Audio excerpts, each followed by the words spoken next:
What's up, everybody? It's Stan Grubb for Corner to Corner Wrestling Radio and the Beyond Ringside Radio Network. Hey, join us every Sunday night at 9 p.m. Eastern Standard Time as the triple threat of wrestling radio goes live every week, giving you their thoughts and opinions on the world of professional wrestling.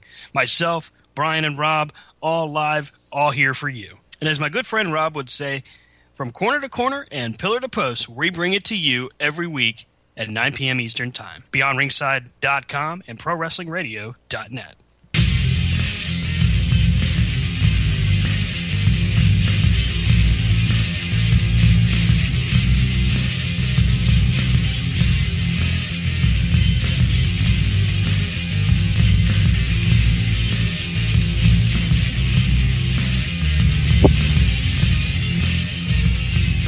Hey, good evening, everybody. It is Sunday night, 9 o'clock Eastern Standard Time, and that means, you guessed it, Corner to Corner is live and on the air from a multiple location station, as Mr. Eddie Lane likes to say. My name is Stan Grubb. I am joined, as always, by my tag team partner, Brian Taylor. What's going on, sir?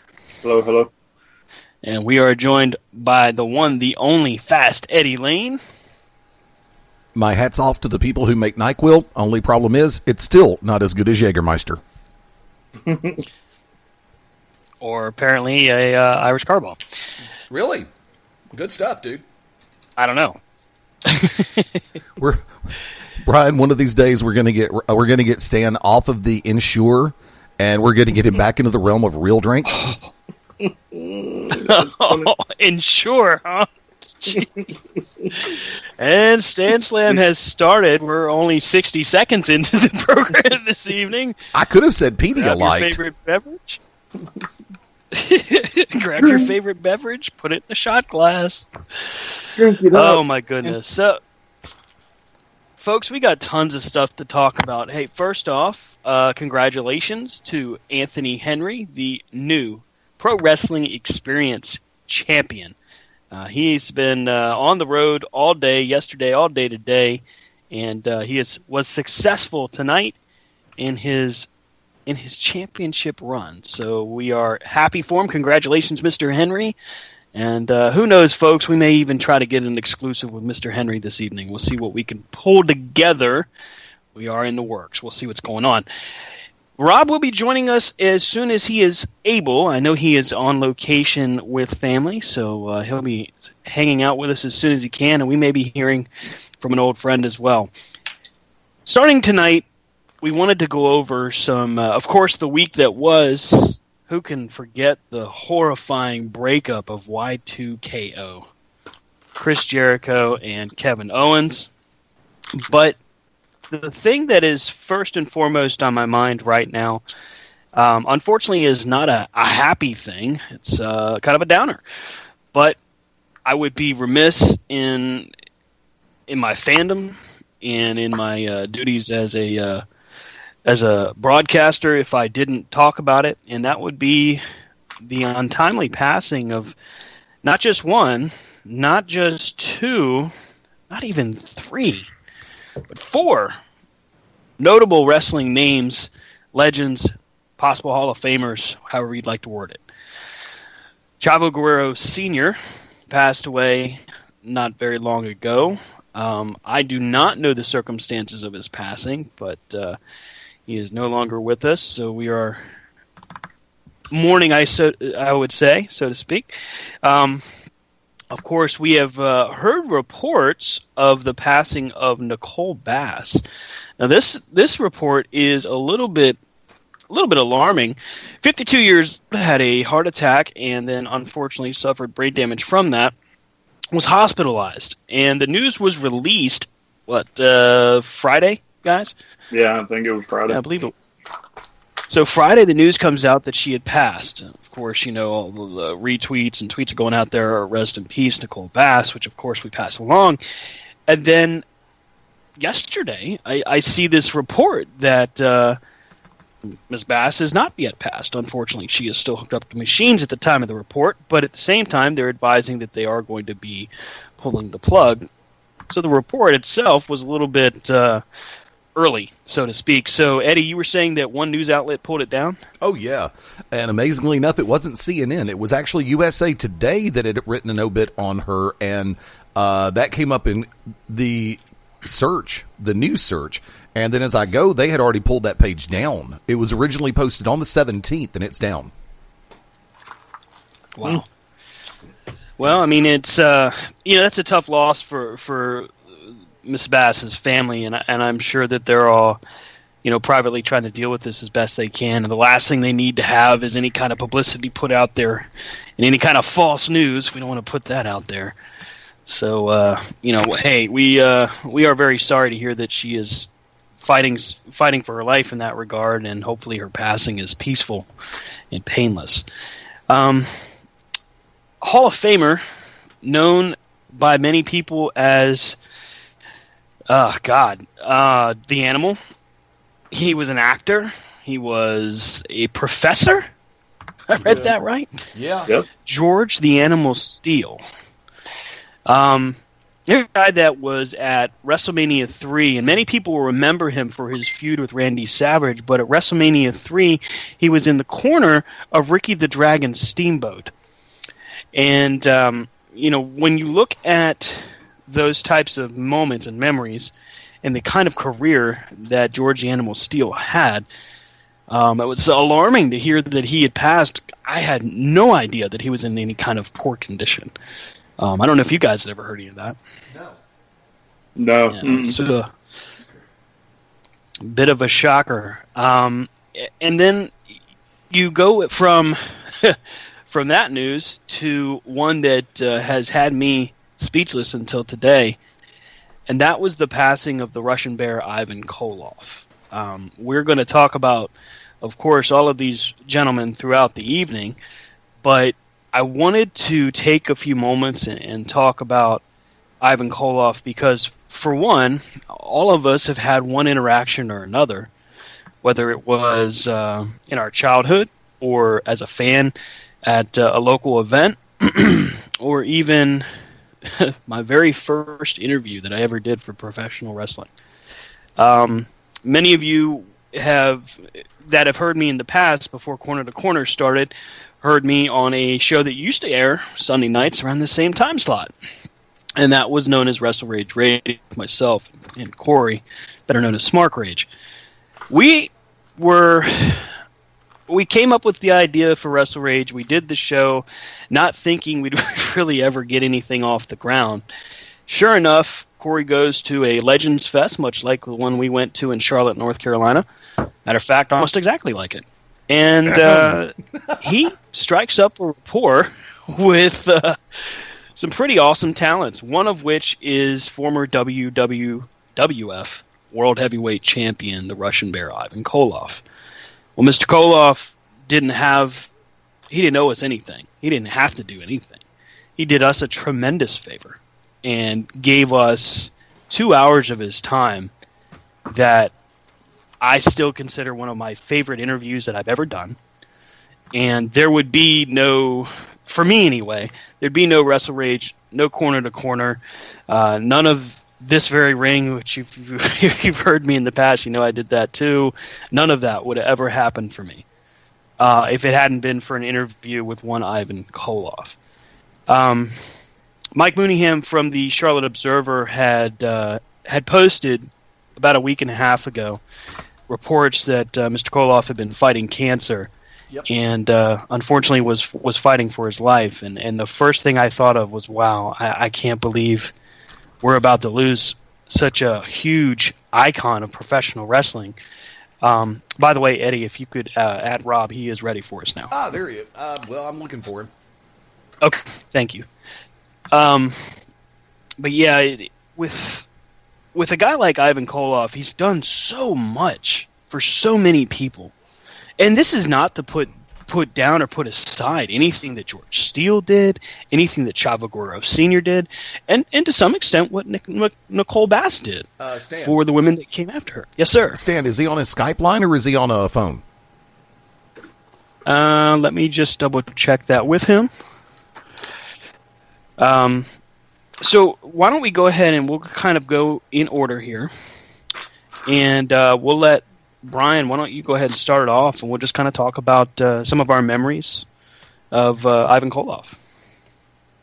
Well, let's see. Of course, I've mentioned in the past, in reference to me having the ability to skip school one day years ago, and then get thrown around the pool myself. My best friend at the time, my sister, and his little sister. So that kind of, I don't know, changed my perspective of wrestling. Because before then, bad guys were bad guys and good guys were good guys. But Ivan, was a bad guy at the time, and he really went out of his way to make a day memorable for 4 little kids. My sister remembers that day. She's talked to him before, and again, being a consummate professional, he plays along like he remembers it as well. So, I do remember it was long. What are you talking about? Rob just hijacked you. And welcome aboard, Rob. Brian was sharing his memory with the one and only Ivan Koloff. So good job, Rob. Way to steal thunder. Sorry. Well, it's your turn now. Because now you've upset me. Rob, Rob, what we're doing, bud, is we're going over memories of Ivan Koloff. Brian was of course talking about his experience with Ivan as a kid, and what we had talked about a couple times before. Rob, what were some of your memories of Ivan Koloff? Well, I guess I kind of started watching him when he started taking the back seat towards like Nikita and the other Russians, but just that, I will do anything to win the match. He was your atypical bad guy. Like he would do anything to win the match. And then when you meet him, like the one time I met him in Fishersville, he was just down to earth. He was like, "Hey, man," it was like we had been old friends. But so I bought the picture and got the autograph, but yeah, I mean, a true class act, Definitely. I mean, one of the things that I was reminded of when it comes to Ivan Koloff is there's not one person in this world that ever had a negative thing to say about the man. I have never heard one negative thing about Ivan Koloff, except maybe he threw Brian a little hard in the pool. I don't know. No. Mm-mm. No. Mm-mm. Even if he did, you wouldn't give me wrestlers. Man. So. Amen. Amen to that. I mean, wrestlers all over the world today, yesterday, since reports of his passing, have been talking, tweeting, Facebook posts, Facebook about their experience with them, all talking about how he was a tremendous man to work with, how he never hesitated to be helpful. And what a lot of people don't know about, well, maybe a lot of people do at this point, but what I didn't know until that first interview was about it. And about the time and the effort he put forth just to help his fellow man in fellowship and in their walk with Christ. So I mean, it is, and still is impactful on me as I go forward. Is just how good of a man he was, and how strong his memory is going to be. It's interesting when. And I hate to word it like this, but it's kind of how it came to mind. It's interesting when a wrestling legend passes, when a member of like your childhood passes on, the memories you see. And one of the things to me as a wrestling fan that is a regret was that Ivan was not inducted into the Hall of Fame before he passed. I agree. And now I think it would be... like, if they put him in this year, I think it would be a damn shame that they now put him in when he's not there to relish in the accomplishment. But... Right. To have his moment in the spotlight there, to be celebrated I mean, honestly, the way he deserved. Brian, what do you think? I mean, if he's inducted, is it too little, too late, or is it, what do you think? For me? Yeah. Oh, I think this should definitely be a lesson to the WWE. They are, quote unquote, the key holders, the gatekeepers of this stuff, and they should really take a lesson from this. That some of these people deserve it more than others that have gotten in, and it's time to let the BS go, and put them in the Hall of Fame before something tragic happens, and they can't be there.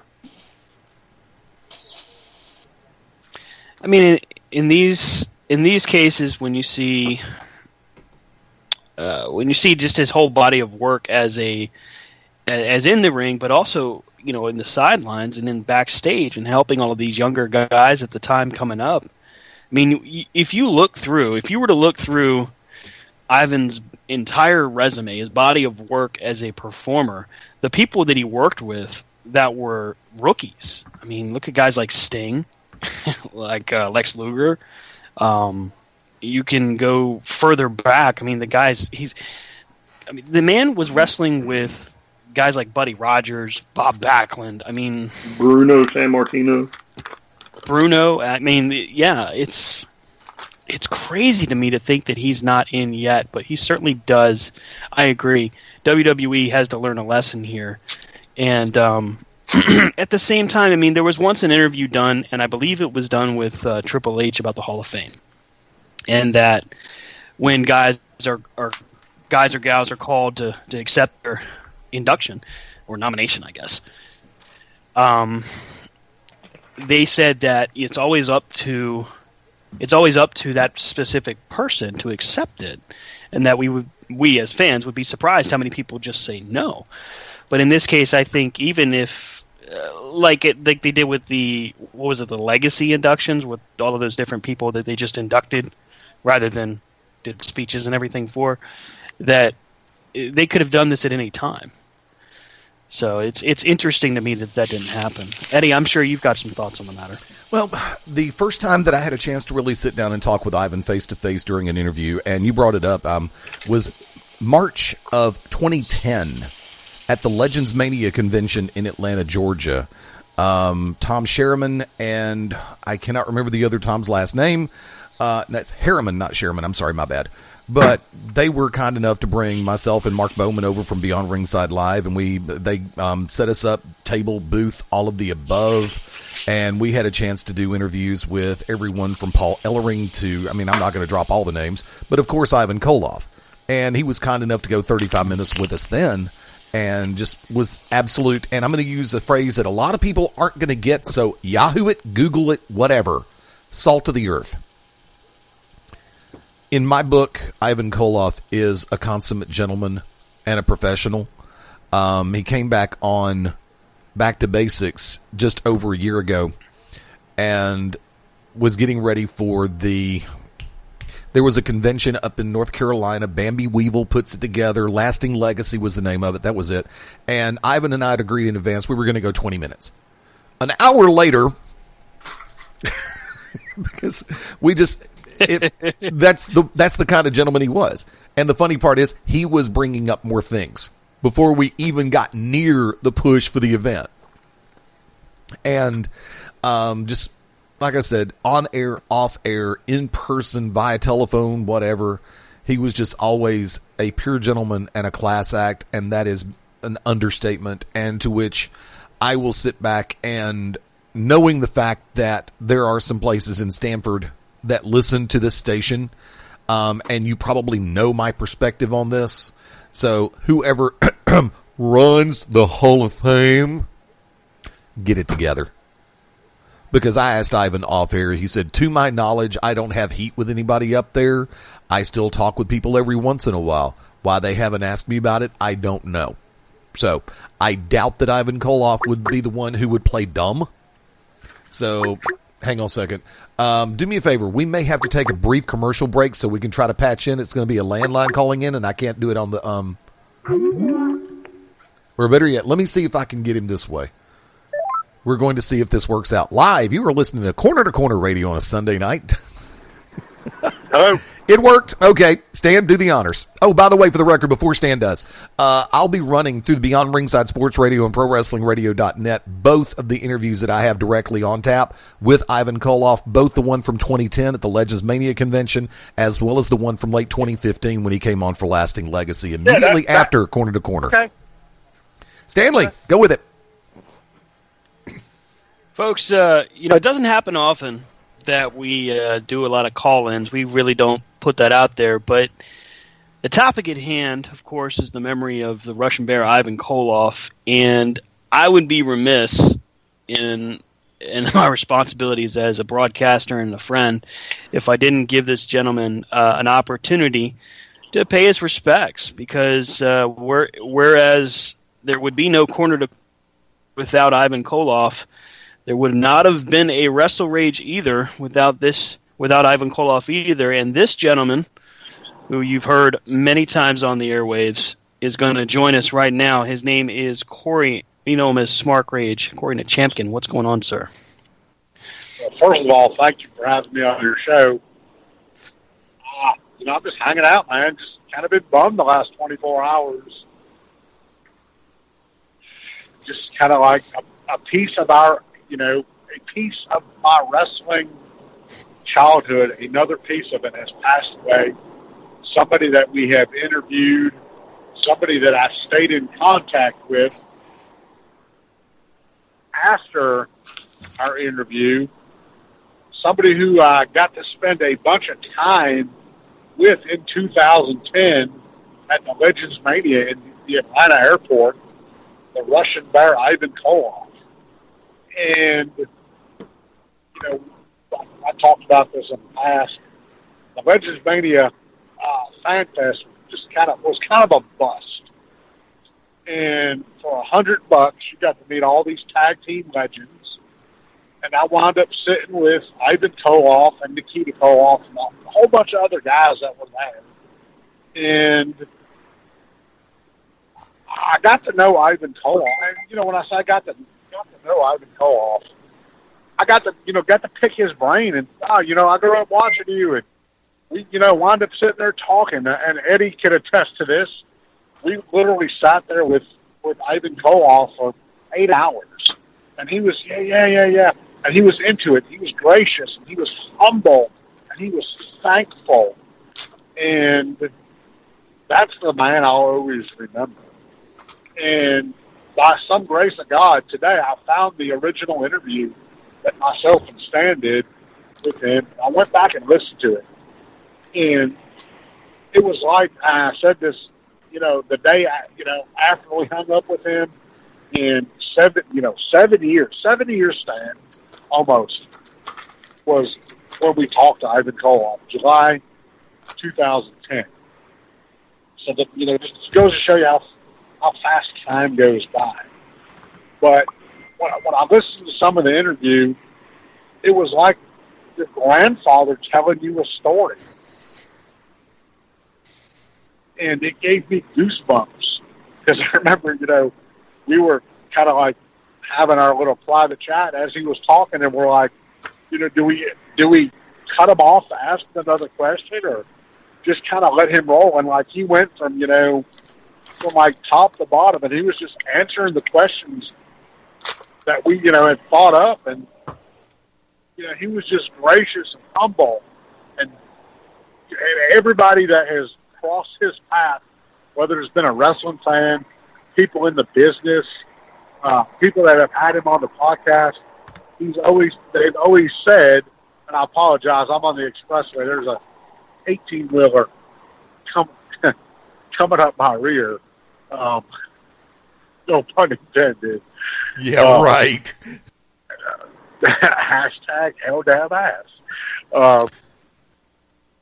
But and that's the respect that he had for the business after even being out of the business for so long. Granted interviews, you get guys that are bitter to the business, and he loved sharing his testimony too. How the business the dark side of the wrestling business and how it turned him, into a bitter person, and how he got saved. And just hearing his testimony as somebody who is not a religious person, it was really, really interesting because, you don't get to know these guys' story unless they told him. And, he wrote a great book, and it's just, it kind of bummed me out. It made me sad. And it's like Stan said in his Facebook post, we didn't know him. But, when you interview these people, they open up to you. And they share their personal story. And it meant something to me. And I know it meant something to Stan. And I know I could speak for Eddie also, because he was at the Legends Fest. When, he gave Eddie, a 30 or 40-minute or 50-minute interview. And when we originally set up the interview, I remember I was sitting at a red light, going to pay my electric bill. I'll never forget this. And my phone rings, and it was a North Carolina number, and I was like, "Hey," and he's like, "Hey." And his wife said, "Hey, this is Ivan's wife, and calling you back to schedule the interview." And then she put him on the phone, and just kind of the little kid in me, was just in awe that I was talking to Ivan Koloff, and it still amazes me that what wrestling has kind of brought into my life, Stan's life, and I know for Eddie, who's been in the business or is in the business, but just as two fans that love the art form to talk to these guys, and especially a guy like him. Stan? Now, Corey, we got tons of stuff to cover tonight, so I'm not going to try to cut you too short here, buddy. We were talking briefly about Hall of Fame for Ivan Koloff, and while it's certainly, as Brian put, a lesson to be learned by WWE for not waiting too long anymore, maybe learning from this. This year, you think he gets inducted? He should have been. Somebody mentioned, I think on Facebook or on Twitter, that I saw, and I don't know who the person is, so I apologize, that Ivan Koloff should have been inducted into the WWE Hall of Fame the same year that Bruno Sammartino was inducted, because without Bruno there was no Ivan, and without Ivan there was no Bruno. He beat Bruno, that held the WWF champion title, the championship that he held for 7 years, and he beat him. No matter how long Ivan Koloff held it, he beat the guy. So it takes, that's that old saying, it takes two to tango. He should definitely be inducted this year, absolutely, but he should have been inducted way before this. And another thing, George Animal Steele also passed away. Another piece of my childhood. So, and Nicole Bass and Chavo Guerrero, or Chavo Classic, So, pieces of our childhood is, dwindling away. Corey, where can folks catch up with you on Twitter? Smart Rage, all caps. That's really about it. And I do want to say this. I appreciate you guys having me on the program. It's fun. It's fun to do these things. So thank you to you and your buddies and Fast Eddie Lane, the Magic City Machine Gun. Thank you, Eddie.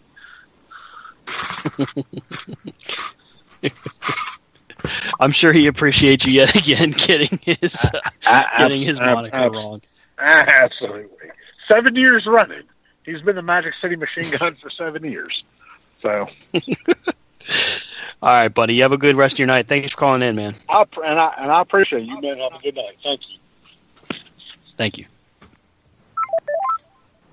Folks, that was Smart Rage, better known as Corey the Champion. Former broadcast partner, definitely a wrestling fan who definitely appreciates everything that's done in the industry, and had some good words about Mr. Ivan Koloff. We definitely appreciate it. Gosh, guys, it's tough when you see these folks passing away, especially rapid fire like this week. man, it is crazy. But I absolutely agree that it's time for these guys to get in the Hall of Fame before it's late. And hopefully, Brian, you're right. They learn a lesson from this. Well, hopefully. I mean, that's all you can do is hope. Yeah.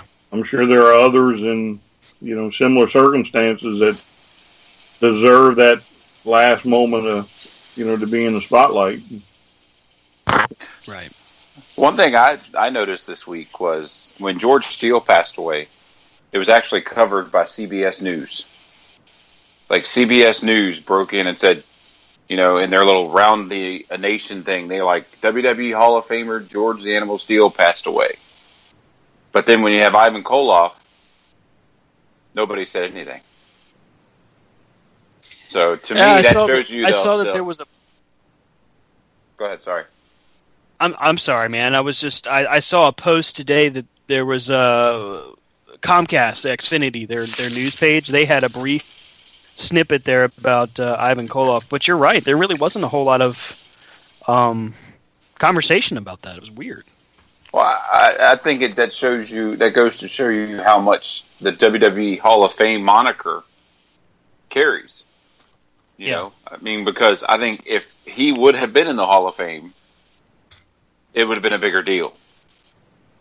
And I mean, I come from the thing of he should have been in years ago, but to put him in right after he dies, to me would be bad taste. I think he deserves to get in, but it would seem like, it's sympathy now. You know what I mean?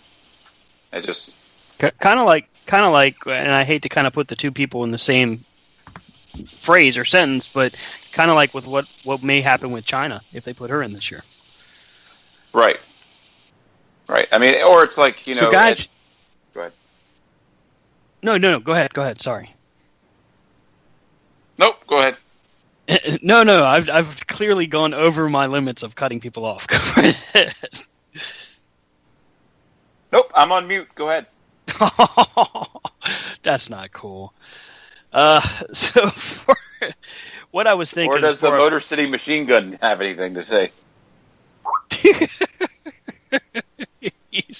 I think he's still tied up. What I was thinking here is for our first break of the evening, guys, as we head off to our first break, we will do the time-honored tradition that is done in professional wrestling, and that is the 10-bell salute for not just the Russian Bear Ivan Koloff, but for George Steele and for Nicole Bass and for Chavo Sr. Just to kind of pay our personal respects here from the Beyond Ringside Radio Network and, of course, from Corner to Corner.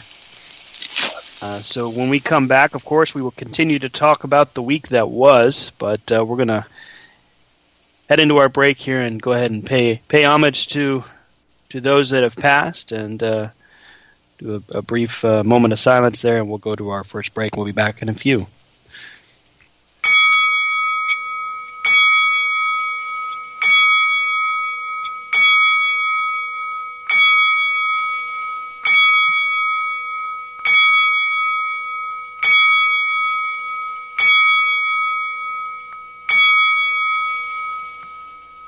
What's up, everybody? It's Stan Grubb for Corner to Corner Wrestling Radio and the Beyond Ringside Radio Network. Hey, join us every Sunday night at 9 p.m. Eastern Standard Time as the triple threat of wrestling radio goes live every week, giving you their thoughts and opinions on the world of professional wrestling.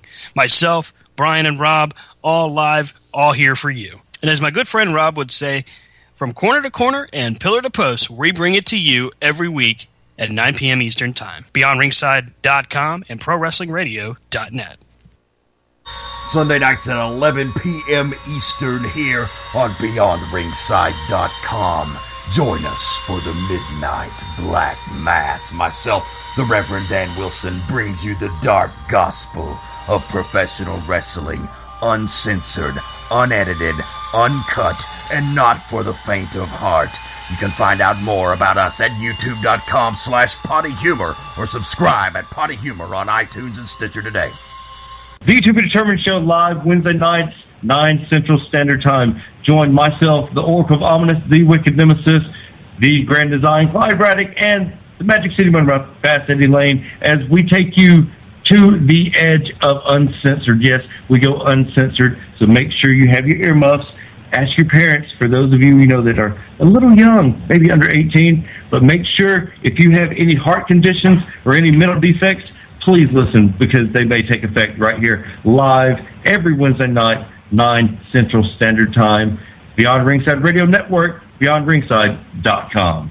Howdy, friends. This is the Magic City Motormouth Fast Eddie Lane with your invitation to join yours truly, along with Mark Mabo Bowman and the Oracle of Ominous, the Wicked Nemesis, every Sunday night, 6:30 p.m. Eastern, 3:30 p.m. Pacific, for Beyond Ringside Live. Wrestling, mixed martial arts, sports talk, and a whole lot more. Keep your eyes open on BeyondRingside.com for all of upcoming show information, and of course, catch us on social media as well. Until then, we'll see you this Sunday, 6:30 Eastern, for Beyond Ringside Live on the Beyond Ringside Radio Network.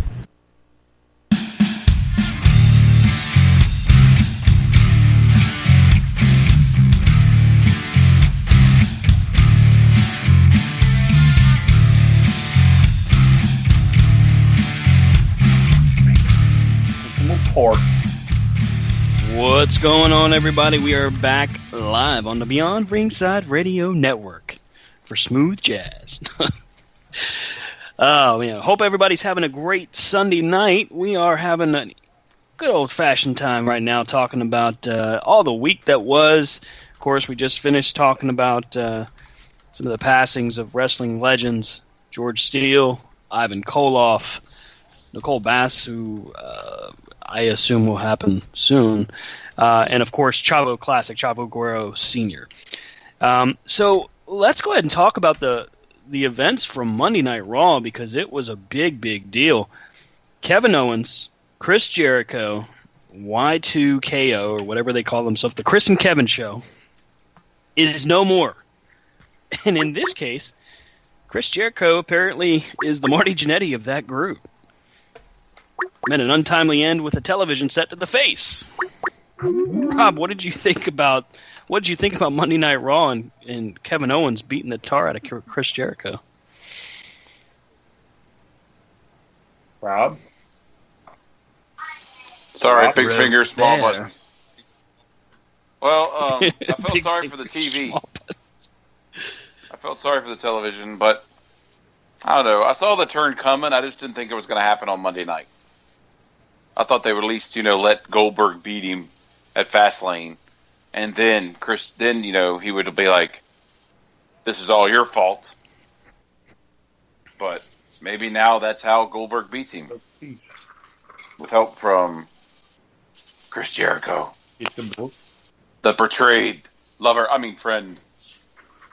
But, I thought it was a good swerve. All those books go back. Yeah. Do you think it's one of those things where they do the whole Chris Jericho's blinded by the glass and all that stuff? Oh, no, I just think they're going to use it as, is Chris Jericho hurt? He's going to be gone, and then he may be gone until Fastlane, and then do a run-in and make him lose, Because right now Jericho doesn't have a title match at Fastlane, does he? As of right now, no, he does not. And it could be, if he's not able... they've done it for less. They could actually strip him of the belt. But then what would he and Owens fight for, I guess bragging rights. Brian, what do you think? I'm not convinced if this might not be some put on. You know what I'm saying? That way, when Jericho comes out to, probably cost Owens the title at Fastlane, he doesn't then turn and, oh, you people are so stupid type thing. Because if any group could pull it off, it'd be them two. So I just think after taking... It's foolish to break them up. I don't understand why you break them up, considering they're like your biggest thing on Raw. So,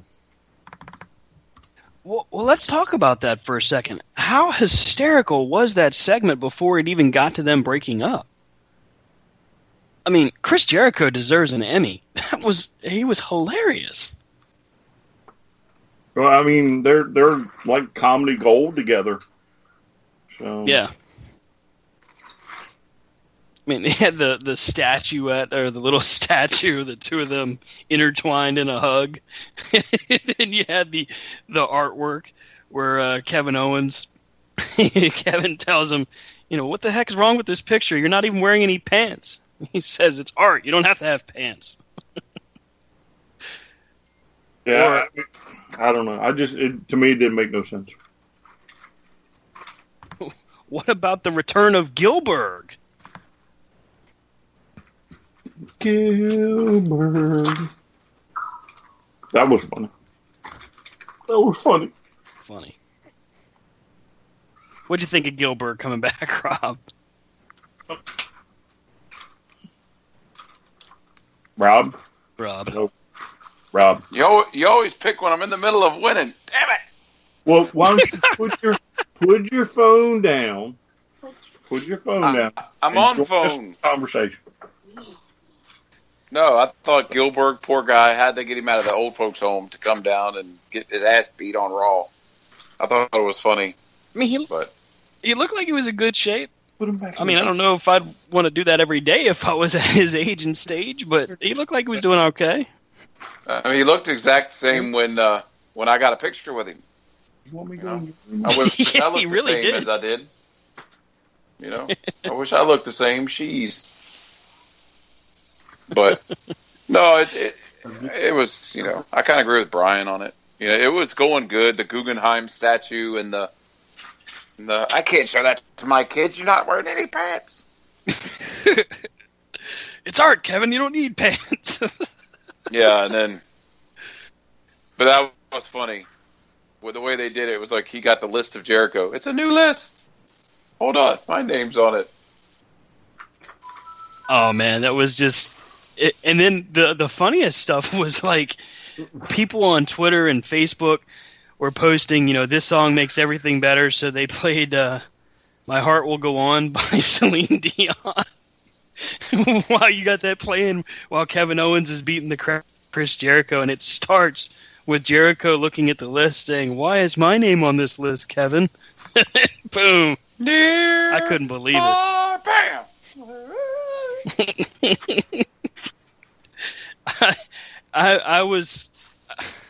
I first off wasn't thinking they were going to do the breakup. I thought they were going to go ahead and just let it run because of how funny it was.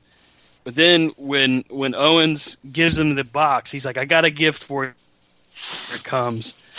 And you see on the back of the clipboard it says the list of KO.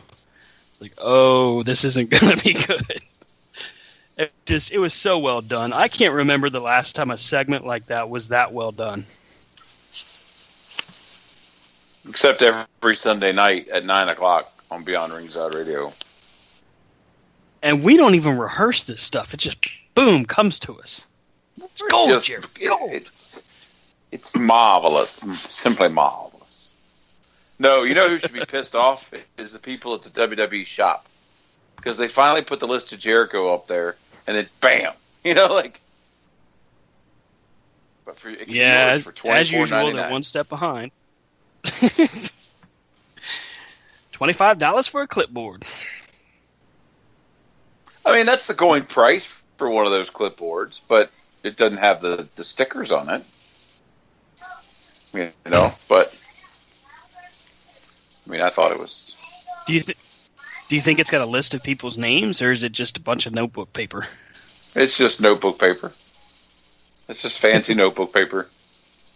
Chris Jericho can't give out the secret. That's too personal. Would you want your secret list to get out? Yeah, but I bet you if they charged, $5, we'll put you on the list, people would give up $5 for it. Yeah, they would. God damn. And then everyone around the world would start reliving that segment. But Rob, why is my name on the list? Bang. There you go, WWE. There's your next $1 million right there. I could see a kiosk at the next WWE Live event. Get your name on the list of Jericho for $5. Your money back if he says your name on TV. You could do even better. You could do like their VIP experience, a meet and greet with Chris Jericho, and he'll put your name on the list. God. God. You get more. The average person can't afford them VIP meet and greets. They're like $500, $400 a piece. I mean, hey, you got to do what you got to do to make money. And the WWE knows that. But you're taking it too far, Stan. Too far. See, Brian had a good idea, and then the management of Stan Grubb came in and screwed it all up. See, what that's did not you just right. say there, Stan? Did you just say you got to do what you got to do to make money? Yes. Yeah. So. I mean. You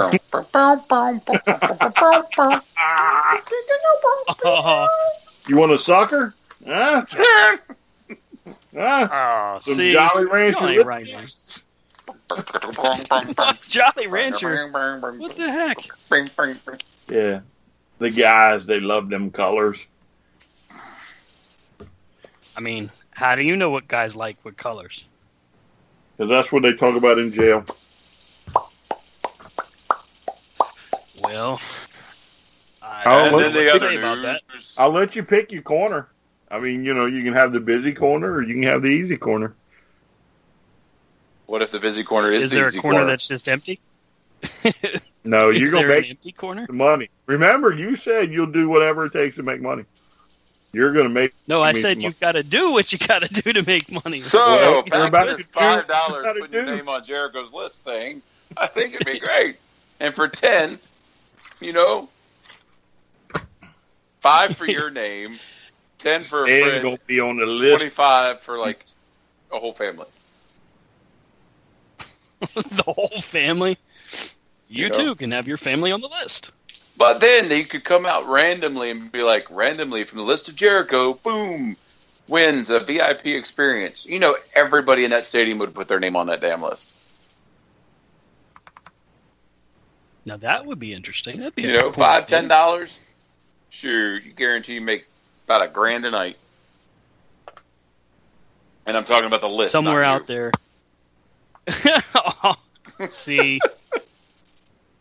You take coupons. There's your shots, people. Oh, no. How about food stamps? Eddie's like, and I had to take a phone call. What the hell? Well, Eddie's a busy man. He's got stuff to do, people to see. Apparently, he got a lot of phone calls to make tonight. You just made the list! Let's see. There you go. Way to go. He just said you. There's 3 of us in this conversation. Then where are my WWE ice cream bars? I've been asking that same question.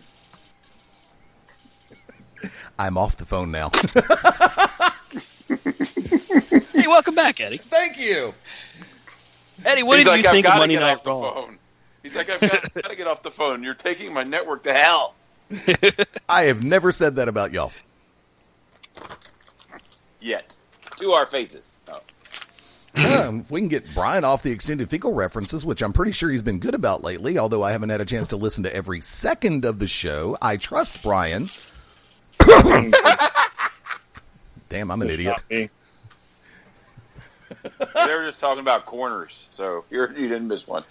Much. Yeah, I know. I was out on the phone. My phone has just been ringing nonstop ever since BR kicked off at 5:30 Central.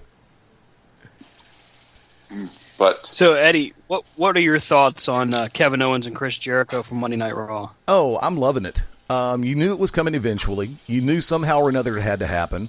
But for things to go down, and look, I think that they planned this one out beautifully. You've seen the friction here and there, and they managed to defuse the bomb every time. And lo and behold, during the segment previous, or two previous segments, You had Kevin and Chris in the back hallway, and then Hunter comes up to Kevin and says, "We need to talk," and looks at Chris and says, "We'll be right back." And I'm sitting back going, this must be it.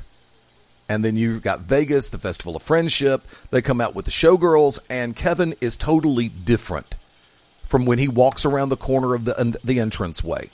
So you know something's up if you're paying attention. It's like, Davis, there's a problem. And from there, you had Kevin just blowing everything off. He didn't want to walk down with the Showgirls.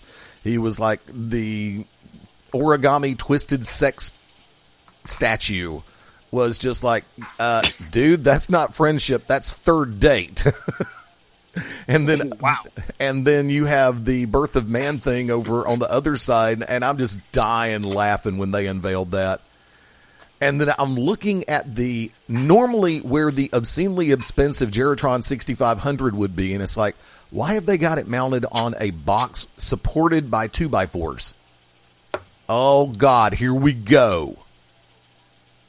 And lo and behold, when Chris took the head and shoulder into that, I'm sitting back going, wow, rockers all over again. Beautifully executed. Well, I mean, when you think about it, though, I wasn't expecting that fast of a setup, but it definitely laid the groundwork very quickly for a very serviceable feud between the. Not like they didn't have enough to work with before, but they definitely set the stage. They definitely put it on the fast lane. Oh, see, Boom. This is why we should be on their network as well, because we're just giving them all sorts of money ideas. This station has for years. Hi, Brian. See, the problem is money in the bank. You know what I'm saying?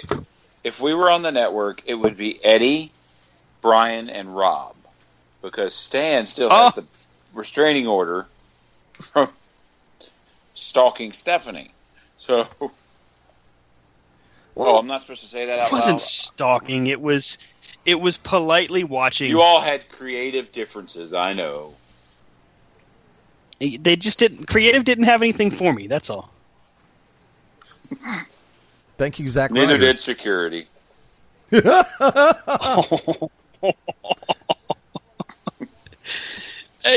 Everybody has their little slip-ups, roadblocks, speed bumps, Mine just happened to be in the holding cell of an auditorium. It's okay. It happens. It wouldn't have been so bad if they had not caught you wearing her bra and thong. Well, with Stephanie's, I mean, I would never do such a thing. Well, that's why you've never seen the WrestleMania outfit again. Was I not supposed to tell you what it was? Anyway, back to the show. Meanwhile, back to the transition. What happened on SmackDown this week? Well, actually, wait! Back it up. You're missing something big that also happened on Raw. Emelina. Now Emma again. Yeah, and then did you catch it at the end where she says, "Now hold on," while we watch the transformation into Emma? Yeah, I know. Like, what the hell? Look, this whole... that's actually... Gentlemen, correct me if you think I'm wrong on this, but the whole transformation from Emma to Emelina has been nothing short of a ripoff of the Forever Red from the Useless Wonder over on SmackDown, who graciously has been avoiding the cameras with her presence over the last few months. I think she fell into the niche when that one got suspended. They had all this stuff already built up, and then Emma just fell into it, is what I think. Because I agree with you. It's the same thing without the annoying voiceover. Brian? Yeah, for 8 or however many months worth of that crap, yeah, that went nowhere pretty fast, and I'm thankful for it. Stan?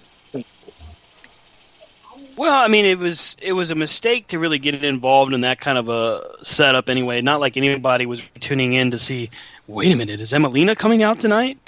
But at the same point, I did see reports. I am. As soon as Raw went off the air, that apparently Emma was not able to fill the role that they wanted her to play.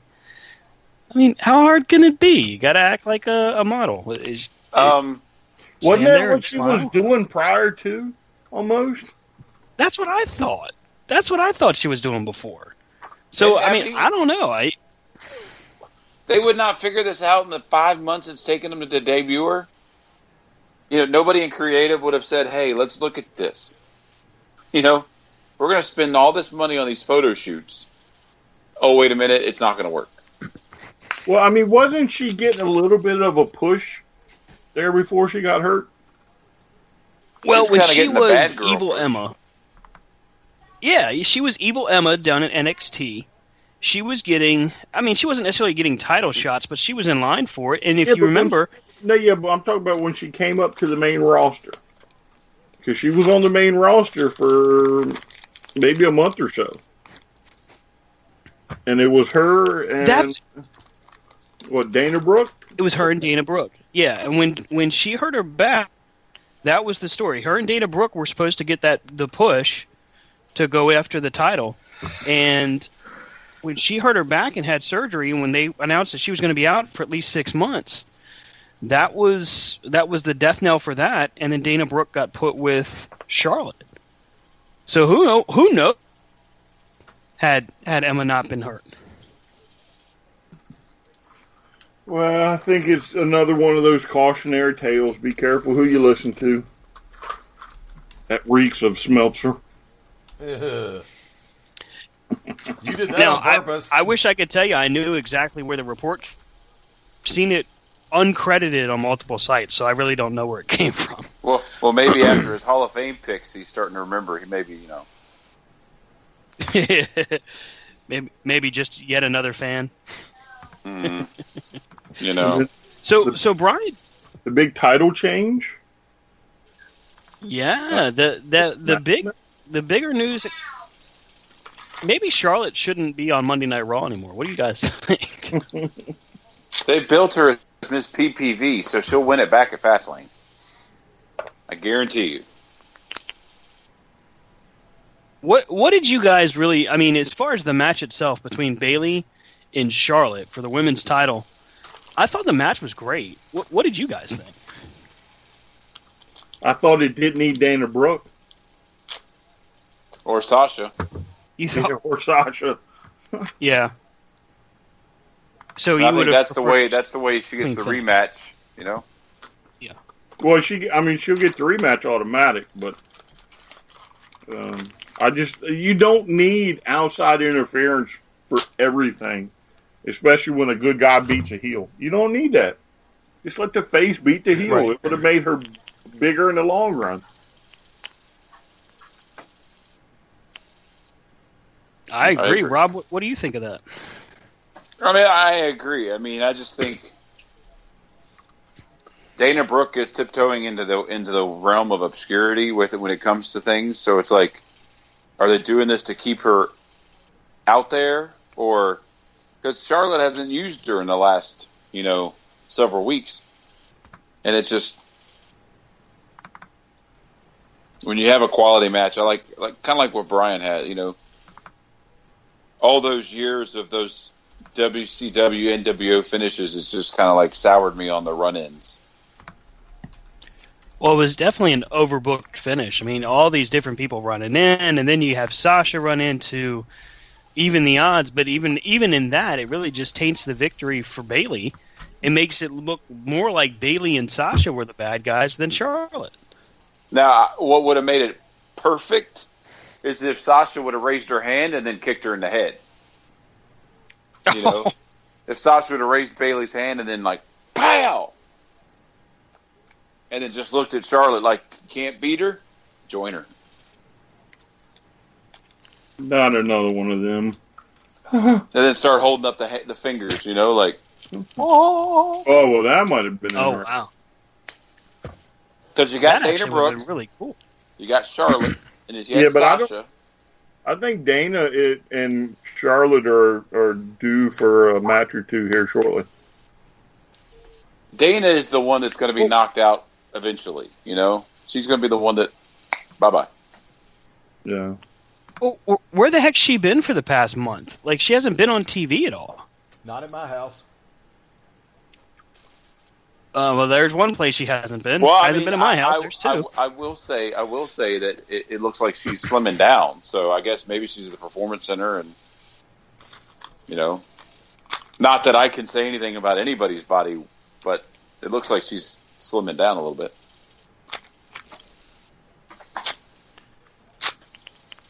I don't know what to say about that, Rob. I'm not going to comment on the weight of another woman. I'm not going to do that, sir. From one woman to another, you can't do that? Wow. See, that's not what I meant, but okay. Oh, snap. Damn it. Top of the hour. For those who are gosh, listening Rob, to Corner to Corner, we'd like to break, remind sir. you, for those listening to Corner, we'd like to remind you that your local liquor store is open Yes. for a few more minutes. And while we take our break, why don't you run out and visit your local establishment? Was that your way of taking us to break? We'll see in a few minutes. We'll see you in a little bit. Back here on Corner to Corner and Beyond Ringside.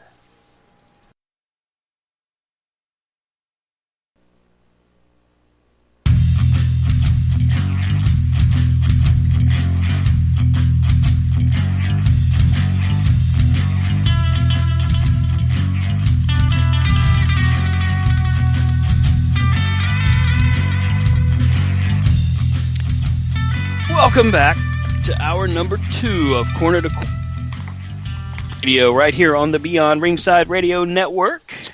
Hopefully you made it back in time from your local adult beverage establishment.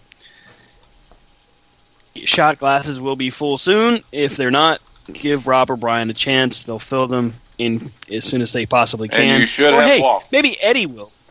And you should have walked or taken the Yeah. bus or gotten Uber. Somebody needs your keys. We do not condone that.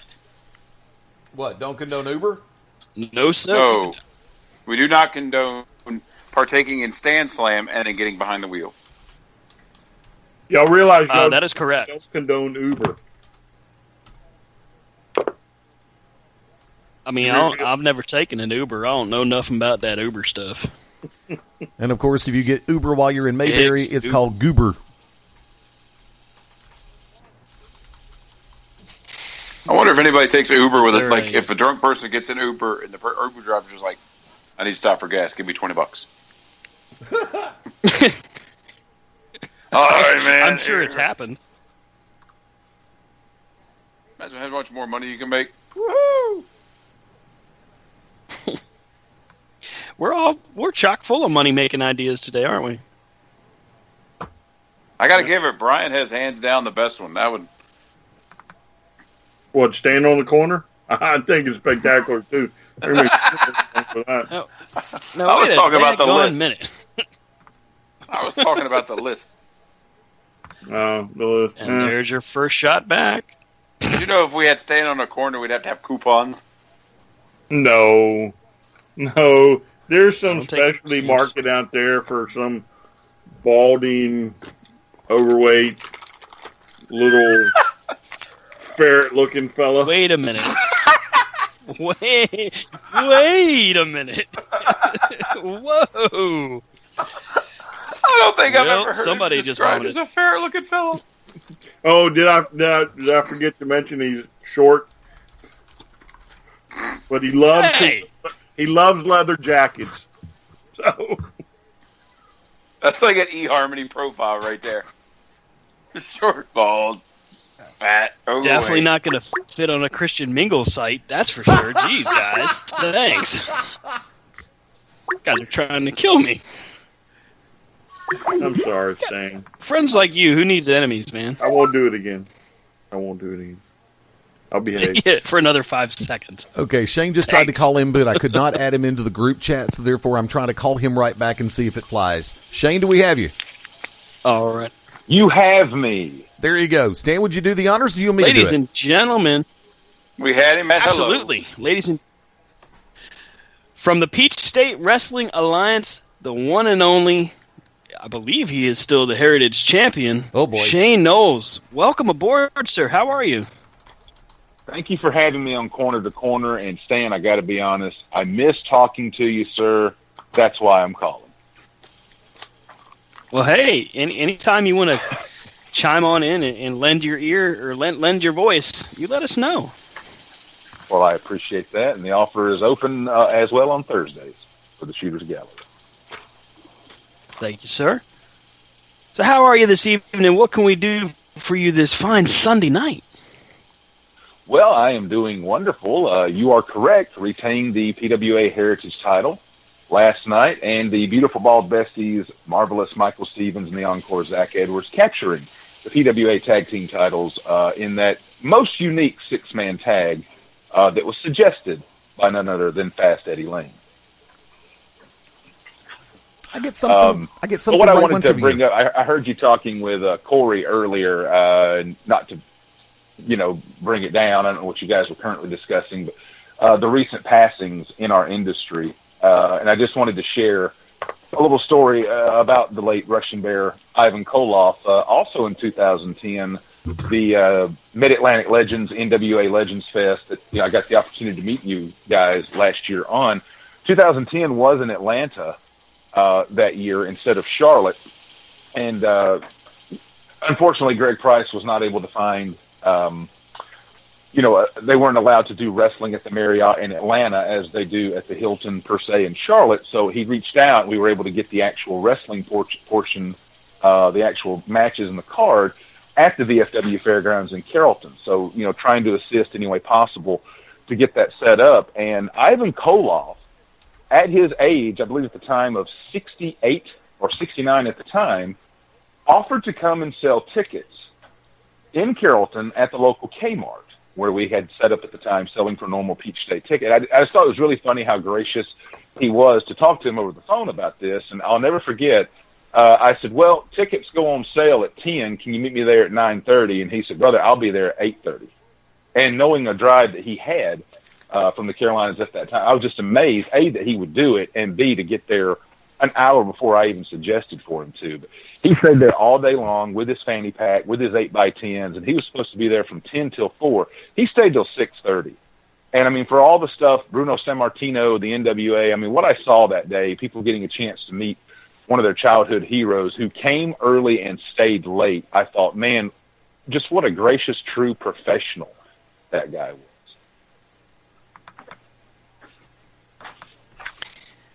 Yeah, I don't think in the entire time that we've met wrestlers, wrestling legends, up and comers, that we'll ever meet or a person as genuine as Ivan Koloff. I just don't think that person exists anymore. I agree. He cut from a different cloth, I guess, would be the verbiage to use here. But were you guys talking about the Kevin Owens, Chris Jericho, not so amicable split from this past Monday? Yes, and neither of them wanted to stand in the divorce. What? Rob and Brian were being way too quiet. I had to try to set them up somehow. Yeah, no, I'm just listening right now. I'm listening. Wow. Okay. Shane, what did you think of Jericho and Kevin Owens' breakup? Well, I too was shocked that it didn't happen at Fastlane, that this actually happened on Raw, which I think is great because, as we know, there's always more sets of eyes on your weekly product than what's going on the network. I just think that's going to be the way it is. So it was good. I thought that they did it in that environment. And I had mentioned this to Eddie on Thursday. I don't know you guys' personal feelings on it, but to me, in an era when there seems to be 20 to 30 angles shot per month or every 2 months, to me, this one's going to stand the test of time for a good while. In the way it was executed and that closing line of, wait a minute, why is my name on this? I don't know. To me, it was a harken back to, of course, you want to say the barbershop window segment, but memorable turns. Certainly not any that Big Show has done a dozen within the last dozen years. How many of those really stand out? But to me, the way it was executed, all the way from the hokiness of the Vegas dancers to Jericho's tremendously over the top costume, the painting, the sculpture, everything. But then how vicious the beatdown was with the power bomb on the apron and then throwing him through the screen. Again, I mean, it's just the era we live in, but I wish that's just once that they could have bypassed. The referees didn't have to run in there with towels and cover his forehead, because oh man, and I get chills thinking about it. If we'd have seen Jericho busted wide open with the crimson mask, how much more that would have drove the point home of how vicious that was. I agree. I mean, I think in the whole TV PG era, what we've seen is that they're trying so hard to avoid that.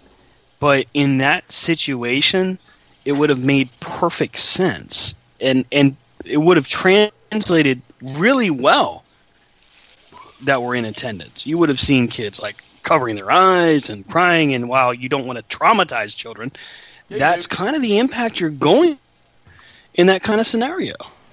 Well, I also think you got to remember that this era of children are used to that kind of thing. This isn't like the 90s, 80s, and 90s kids where it's like, if they see blood, it's like, Mommy, look. These kids are like, ooh, show me more. So I agree. I think if they'd have just had a little bit of blood, it'd have sailed it home. And then also with the Ivan thing, I think the thing that this generation wrestler doesn't have that he did is he had to sell himself everywhere he went. When's the last time you think that, a WWE mainstream wrestler is going to really have to go out there and schlep tickets, So that's where I think, it's an art that they don't have anymore.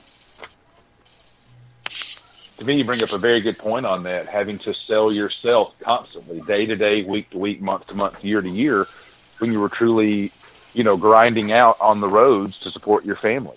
And that's not something we see a lot anymore. And you're exactly right as well. To me, on the Jericho situation, we worried about, with Randy Savage and Jake the Snake Roberts with the Cobra biting him on the arm, about making sure it was cleaned up, desensitized, or whatnot.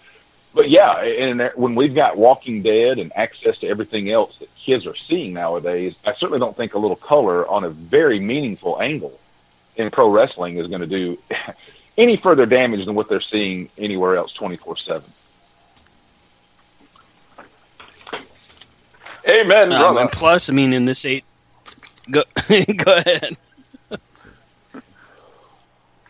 No, I'm done. Go ahead. I'm sorry, Stan. Don't want to interrupt. Get back on your soapbox. I will step away. Children. Yo, you're brutal, man. And drink. Very funny, Rob. I don't think Shane knows the quarter-to-quarter drinking game. Well, gentlemen, No, you're welcome to explain quickly. him the rules. Rob, would you please do the honors? Great. All right. Well, we invented this on our first year doing it. Is from time to time, Brian and I will zing Stan with comments or jokes or something, and it got to be this little thing that we said, you know what? If somebody is keeping up with every zinger we do to Stan and drinks every time they do it, they're pretty toasty by the end of our show. Yeah, buddy. So we call it Stan Slam, and it has gone on a life of its own. I like it. The Stand Slam, make sure you take a pot shot every time it happens. It's kind of like the original. Only in California, Utah, some of them other states. Washington, D.C. Yeah, we do not in Washington, D.C. Washington, D.C., it's not illegal to sell it. It's not illegal to have it. It's just illegal to... Oh, it is illegal to sell it. Yeah. You can give it away and ask for a donation. But you can't. And where's this at? The greatest nation in the world. I'll be more than happy to make a That's donation. how a guy got off in D.C. He's like, I wouldn't sell it. I was giving it, and they were giving me a donation. I'll be there in 10 hours. Save me some. But Eddie's on a mission from God. Well, and like going back to Ivan to try to put this train back on the rails somehow. I think your present day like local wrestlers have that ability to have to, because you like the local wrestlers, they have to get out and sell their event every week, every month, you know. And I think that's the art that you have on the local scene that the big guys, or not the big guys, but the people who work for the machine don't, because the machine does it for them.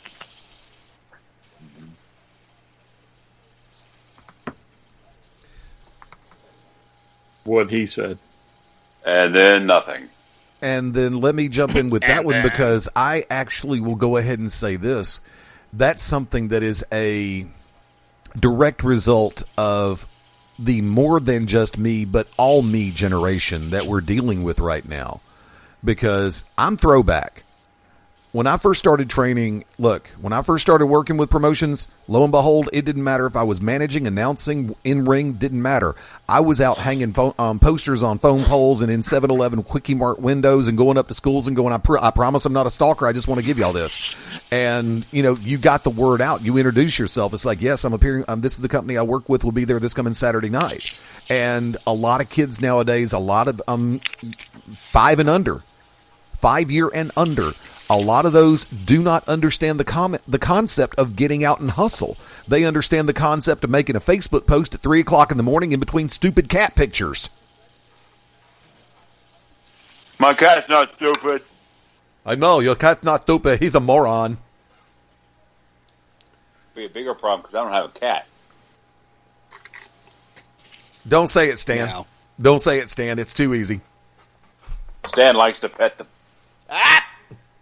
Oh, stop it. Damn it. It just keeps running away. Eddie, you touched on something that is actually, like a grassroots thing I've thought about. We have pro wrestling seminars. We have referee, and managerial and whatnot. I'd like to see promoter seminars. I mean, we have wrestlers that are already in the business still wanting to learn. Why not for promoters? How to develop relationships and bonds with local businesses and ticket buying fans and promote your product and to get it out there, because certainly I don't know everything. I don't pretend. I know more than when I started, and I hope I can say that again 5 years from now. But, there's so many that have money and a dream and don't have a concept of where they're going. Right. And I think that could really help with a lot of growing pains with seminars. I mean, it certainly doesn't have to be something once a month. I think certainly for promoters, something you could maybe do 2 times a year. Maybe, just for people to come in and bounce ideas. And I mean, if people want to lift ideas, if you want, I don't need to use the word steal, all the better for it, because if we can all make promotions better, areas better, regions better, states better, then everyone benefits. I think, okay, guys, I'm going to steal this one segment, then I know y'all got to go to the bottom of the hour break. Short version of that being, I know that we're in a precarious situation right now. Once again, with the more than just me, it's all about me generation that we're dealing with, and that extends up to higher age brackets as well. You've got a number of different promoters around the country that understand the grassroots concept of getting out, pounding the pavement, shaking hands, kissing babies, and, cutting the wheel and deal with the radio stations and the newspapers and the websites. Lo and behold, you've got the rest of them out there. It's like, if I'm Kevin Costner, Field of Dreams can't touch them. If I put a ring up, they will come. Guess what? They don't always come, especially location. Because they're still thinking it's like, I can put a ring 65 minutes off the interstate in the middle of a pasture, and people are going to come here by the droves. Well, guess what? If people don't know where the hell your pasture is, they're not going to come, because they're not going to know about it. And most of them are too arrogant to come to a seminar. And yes, guys, I'm talking about a lot of promoters out there that I've heard of. Stan, Rob, Well, Brian. especially when you think about the tax returns that are a lot of wannabe promoters that are getting ready to put on their fly-by-nights. But, hey, we'll dive into that a little bit more as we come back from our last break of the evening here. Folks, stay corner to corner. We are headed into our home stretch. We'll be right back on the Beyond Ringside Radio Network.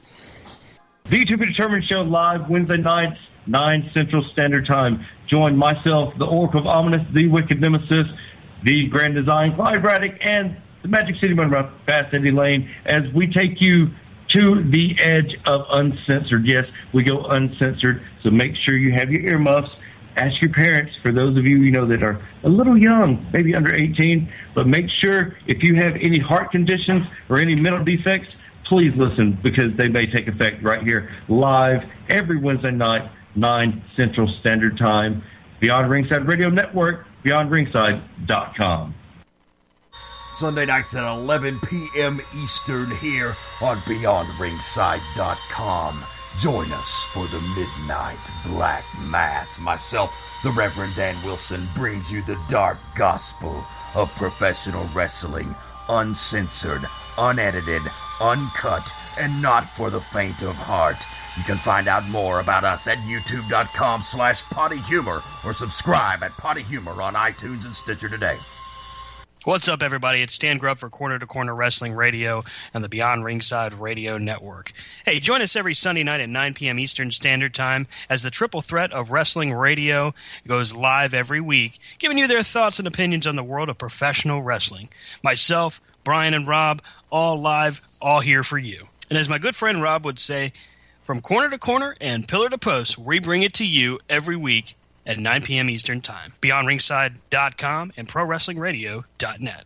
Howdy, friends. This is the Magic City Motor Mouth, Fast Eddie Lane, with your invitation to join yours truly, along with Mark Mabo Bowman and the Oracle of Ominous, the Wicked Nemesis, every Sunday night, 6:30 p.m. Eastern, 3:30 p.m. Pacific, for Beyond Ringside Live. Wrestling, mixed martial arts, sports talk, and a whole lot more. Keep your eyes open on BeyondRingside.com for all of upcoming show information, and of course, catch us on social media as well. Until then, we'll see you this Sunday, 6:30 Eastern, for Beyond Ringside Live on the Beyond Ringside Radio Network.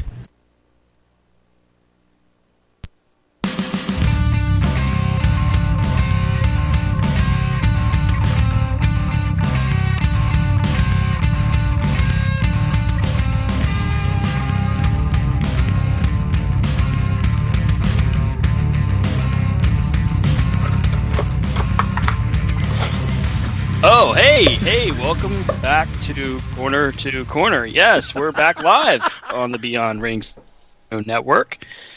It's myself, Rob Hefner. Holla, holla. Holla, Billy, y'all. Don't get excited, Stan. Brian Taylor. Hello. It's me. It's a droid you're looking for. Fast Eddie Lane. Be sure and tip your bartenders, especially because they know a way to water down the ice cubes. And of course, we are joined by the PWA Heritage Champion, Shane Knowles. I can't possibly follow what Eddie just said. We are in the presence of royalty. I'm sitting back doing stand slam with my favorite, H2O shooters. Jeez. I'm going to get hungover, and I'm not drinking. That's what I know. I'm not even drinking. I'm on medication. Okay, loaded question. I should be drinking, as you guys... Tell you what, okay. Lightning round question for everybody. Number one, should Charlotte, when she gets the championship back, ever appear on Raw again to defend it? Rob? Yes. Brian? Karl Malone. Stan? I think it's about time she got traded, but I like the Karl Malone answer. So do I. Shane? Based on past history, it would not be in her best interest, and Chris Mullin. Question number two. Is there any way possible they can make Big Show versus Shaq the least bit entertaining and or appealing? Brian? No. Rob? The Russians did it. Shane? Define appealing. Stan? Hashtag fake. You know, I think the cigarette man smoking a cigarette from the X-Files would be more entertaining. Number three. I mean, I can't see how that would ever work. Go ahead. Sorry. Number three. James Ellsworth has the same appeal on SmackDown as blank does to fill in the subject. Ooh. Stan, you're up first. Ooh, wow. Donald Trump to the White House. Wow. I knew he was bitter about something. I didn't know it was about that. Shane. Well, he has a doppelganger in Air Paris. He has the same appeal to SmackDown as David Arquette winning the WCW heavyweight title. Rob. Hi. No, but I should be right now, and I'm in the wrong state to do that. Brian. I'm going to go with the 6-month wait for Emelina to come out, only to find out she's still Emma. Number 4. The 4-man broadcast team on SmackDown should be reduced by how many? Shane. Repeat that again, I'm sorry. The 4-man broadcast team on SmackDown should be reduced by how many? 2. Rob. 2. Stan. 3. Brian. 2. I mean, I can make the joke and say 4, but I'm not going to do that. I was going to say the correct answer is 2, 3 actually, but you'd replace one of the ones that son of a buzzard. Leave Mauro Ranallo and put a department store mannequin. That would make as much sense as JBL and Otunga combined. Yeah. This is like that old show. What is it, the McLaughlin Report or something? Yeah. They ask people questions and they're like, Ollie Oxenfree, wrong! Yeah, I know. That's where I got the concept from. It's like, let's go rapid fire on this one. yeah, like, well, is the sky blue? No, wrong! Final question. I would vote Carmella for president if blank. Brian. If I said, I'd probably get in trouble if somebody heard. Rob. So. If she ran. Stan. I won't get in trouble for saying it if I'm her running mate. Shane. I would never vote for Carmelo Anthony. Oh! Nice. That was the bonus question. You just took it right out from under me. I'm sorry. Pick another sport Carmelo Anthony should play, and NASCAR doesn't count. Shane. Tennis, because he has no teammates. It's all about him. Stan. Football, because I'd just like to see him get decked. Rob. Ping pong. Brian. Let's go cricket. Which is what Carmelo normally gets anytime the trade talks start. Crickets. And in the words of Andy Levy back when Greg Gutfeld was hosting a Red Eye, I'm done. That's what Stan just said when you talked about Carmelo. Oh! Oh. From the question for the table. My question is, who would be a wrestler that is a favorite of yours, either from your childhood or you've met or just someone you really liked, but you know they're never going to get in the WWE Hall of Fame, but they would be your personal choice? I'll do the name calling. Rob. Nikita Koloff. Stan.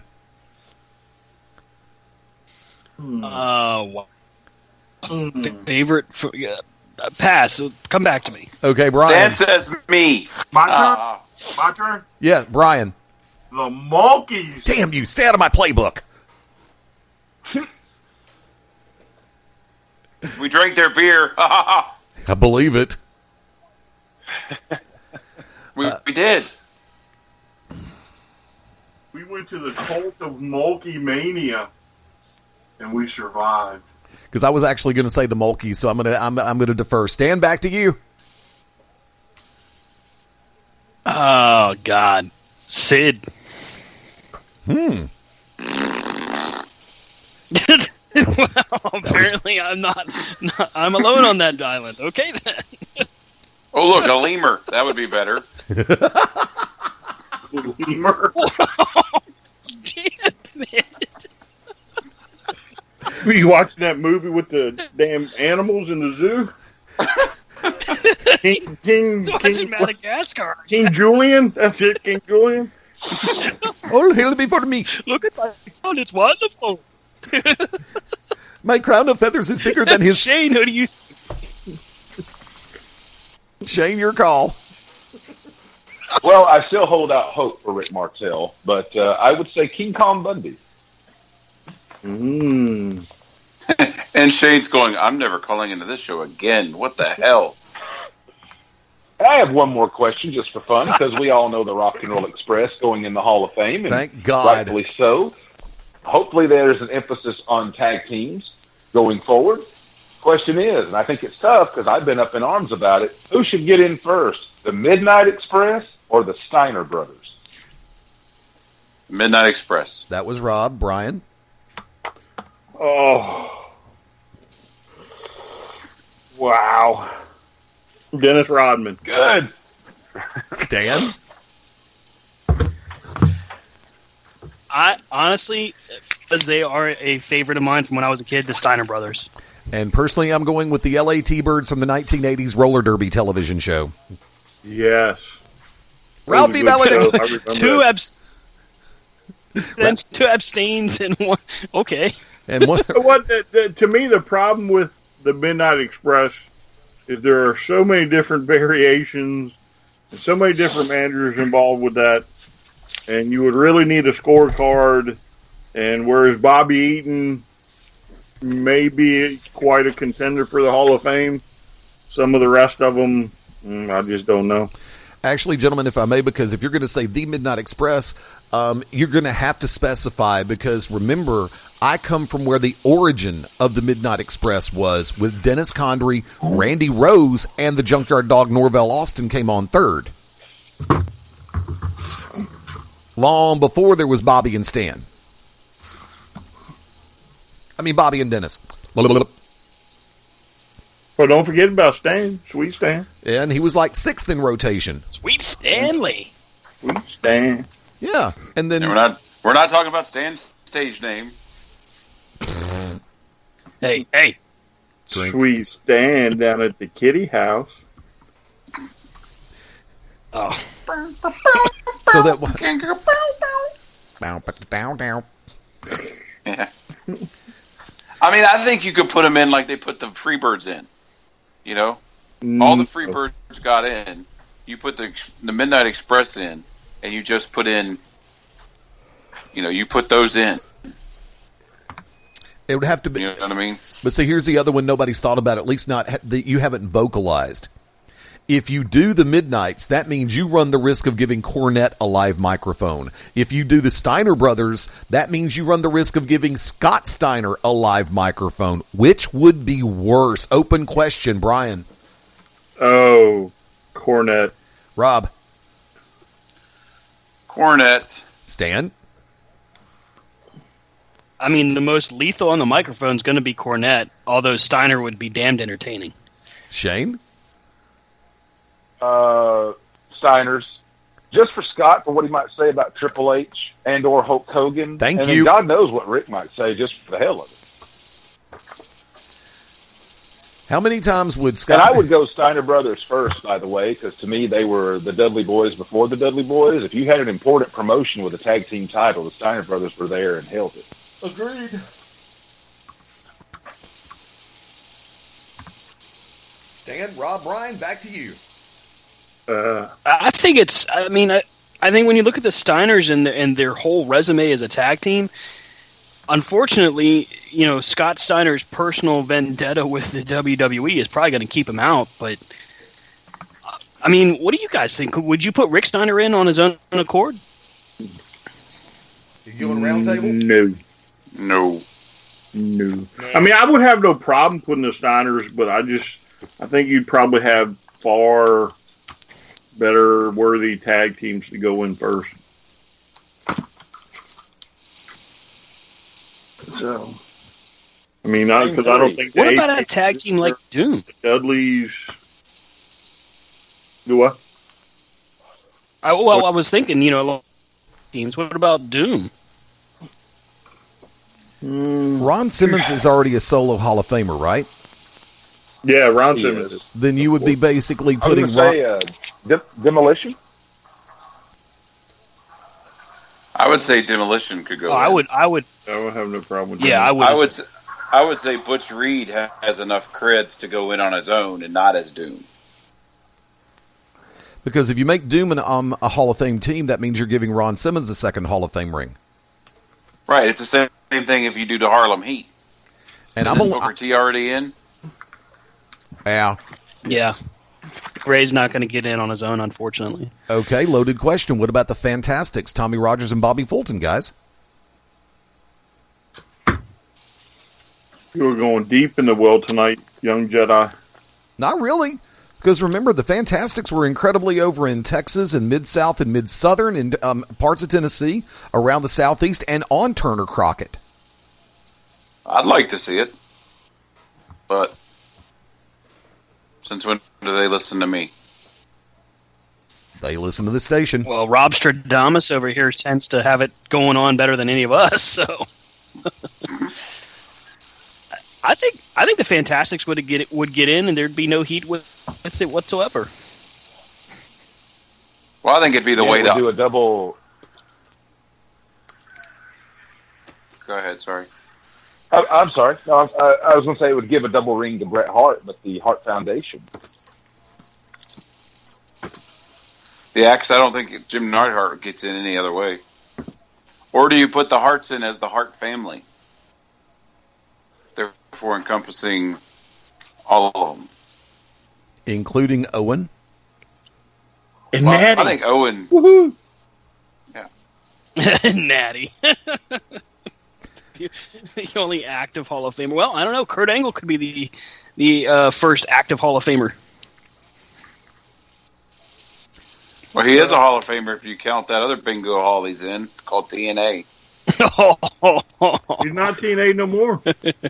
He's in their Hall of Fame, though. Hey, Oh, well, that's true. speaking of Impact Wrestling, Jeff Jarrett and the president of Anthem did an interview recently where they called the last year for TNA a black eye on the association and the league. So is he, like, officially in it now? Jeff Jarrett? Well, I think they were holding meetings My overseas. Yeah, and he's in his city. I don't know if he's doing anything else. Wait a minute. Wasn't it during the last year when Jeff Jarrett was shamelessly trying to promote Global Force in TNA? Oh, yes. Oh, that would be a good reason why I'd be a black eye. Well, that's because they wouldn't let him sell his gold. His gold cards or whatever they were. Look, it's me gold. You can buy me gold. Here's a fun question. Take all the starting TNA aside, the whole holding up bits for money because he's not the first. Just on merit alone, Jeff Jarrett, WWE Hall of Famer? Ooh, I would say yes.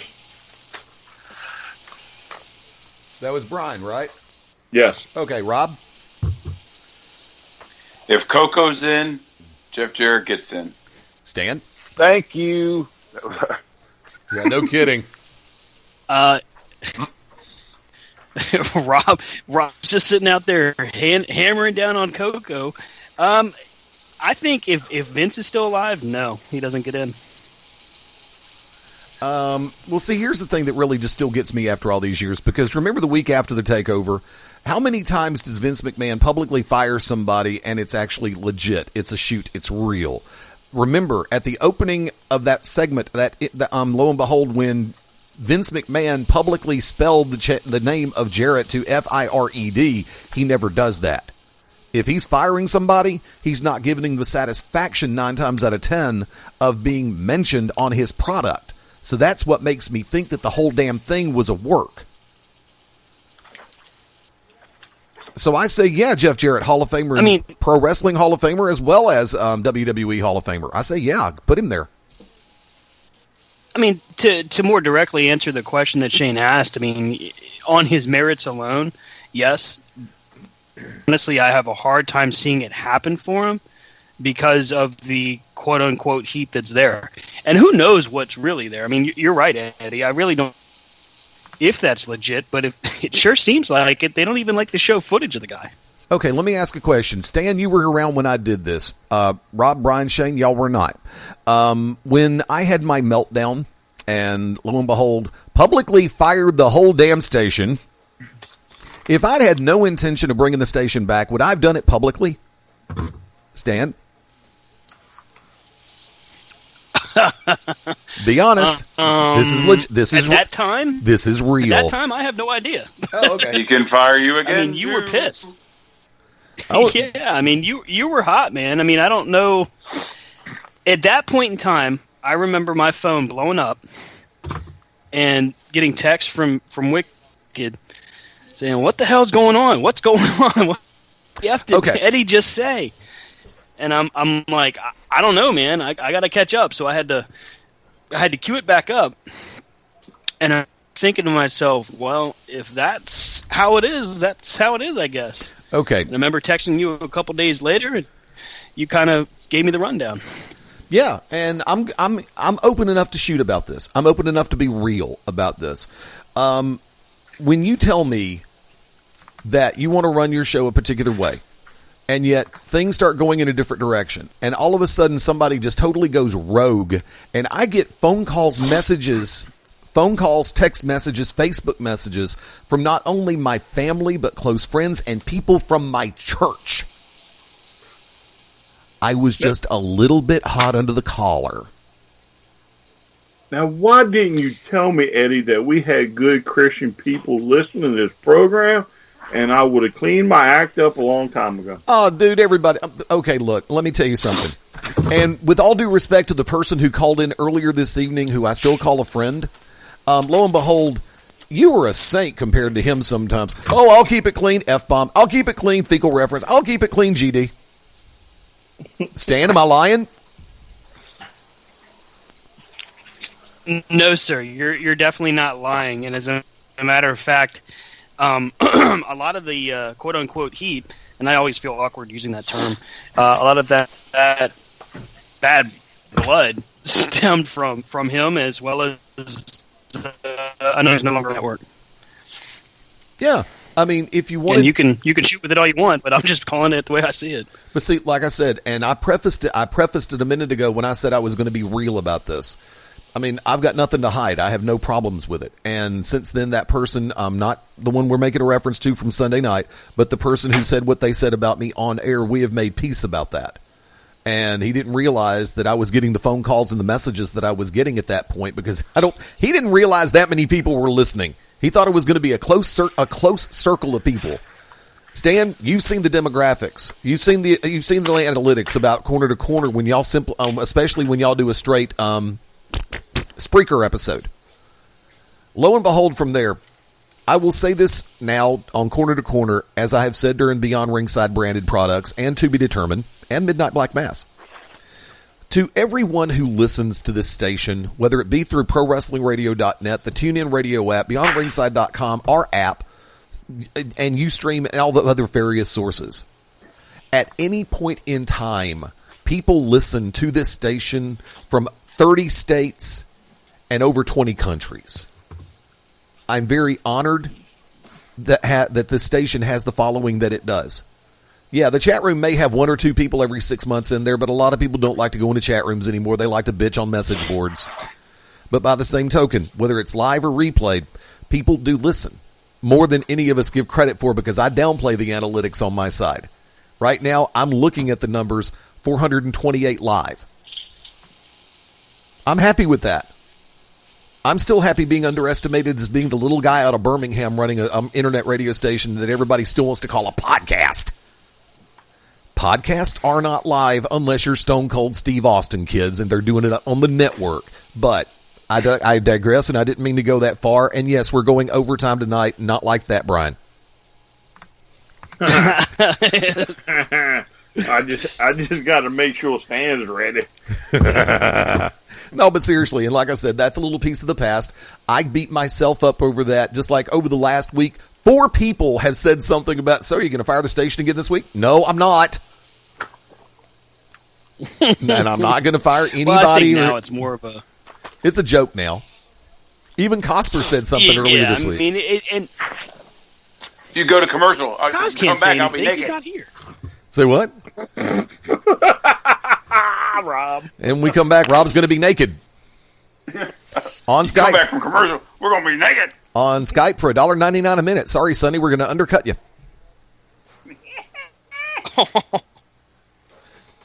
She's in rehab, man. She's trying to get clean. They keep. Oh, don't talk about Sonny. Stan gets pissed. Don't talk about Sonny. Stan gets pissed. No, don't talk about Don't talk about rehab. Rehab's for quitters, and we all know it. Just keep stabbing Stan right in the heart. See, Stan's credit card. Stan doesn't know what to do if he's not putting money on her commissary account or sending her money. Tried to make me go to rehab. I said no, no, no. Wow. Next Where's line. my button? Oh, sorry. I will not be getting the Simon Cowell golden buzzer this week. All right, should we touch on SmackDown real quick? Yeah, it actually was a decent show this week. Let's please talk about SmackDown. Yeah, let's get away from everybody being fired. Oh, dear God. Stan's saying we're going to get Eddie off the topic of firing the station again real quick. Come on, let's go. Go. Is Shane still here? Yes! SmackDown. Go. See, I don't think Shane really knows all of what happened when I fired the station that time. Now he does. Yep, and that's why I got quiet. I don't want my name on that list. Well, see, here's the thing, and Stan knows this, and Shane knows this. Rob, Brian, y'all haven't been clued into this one little thing. Anytime Eddie leads into something going, I will jokingly use the word shoot or whatever 7 days a week, twice on Sundays. Anytime I sit back and take the time to say, this is real, there will be no embellishment, there will be no horseplay, there will be no fibbing. This is legit. So what you're telling us is we need to be on our best behavior right now. No, we're good. Guys, because he also said 400 and some people are listening to us live. So, I mean, that just got the pressure up a little bit. No, be yourselves. God knows. Okay, look, the reason why. Wait, I can sum this up in one word.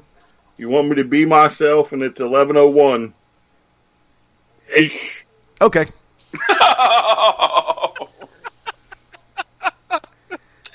I'm gonna say this: you did set him up for that. Yeah, I know. And there our show goes. Ladies and gentlemen, it's been a nice run here on Corner to Corner. Hopefully, I'll be on one of the other shows on the Beyond Reset Family Network. Because the FCC won't let me be. Let me be me. No. Brian, the Eddie can't shut you down. Okay, now rapid All fire. right, so SmackDown, real quick. SmackDown. Baron Corbin, Dean Ambrose. Potential to be a top tier feud, yes or no, Brian, and why? Yes, because Corbin is quite the up and comer, and I think it'll be a good spot to showcase him. Rob. Yes, because I like Baron Corbin. No, I just think Baron Corbin's style is very reminiscent of the old way, and he and Dean Ambrose just have that chemistry together. Stan. I think Baron Corbin gets better every single week we see him, and if he's not a main player before this year is done, I'd be very surprised. Shane. Yes, because I was not a Baron Corbin fan per se until the way he was booked at the Rumble with the elimination, with help of Braun Strowman, and the way he was booked to look strong in the Chamber. They're doing some good things with him. The Intercontinental title has been rendered A, useless, B, irrelevant, C, in limbo, D, on life support. Rob. Limbo. Stan. I say E for exciting. I like what they're doing with it right now. They're not doing a damn thing with the They're not doing anything title. with it. Thank you. Brian. Stop typing to Sonny. Life support? Shane. Irrelevant, and I had that same feeling before. Anytime they do a brand split, your secondary titles become third-tier titles. Who actually, okay, is it just me, and this just shoot around on this one.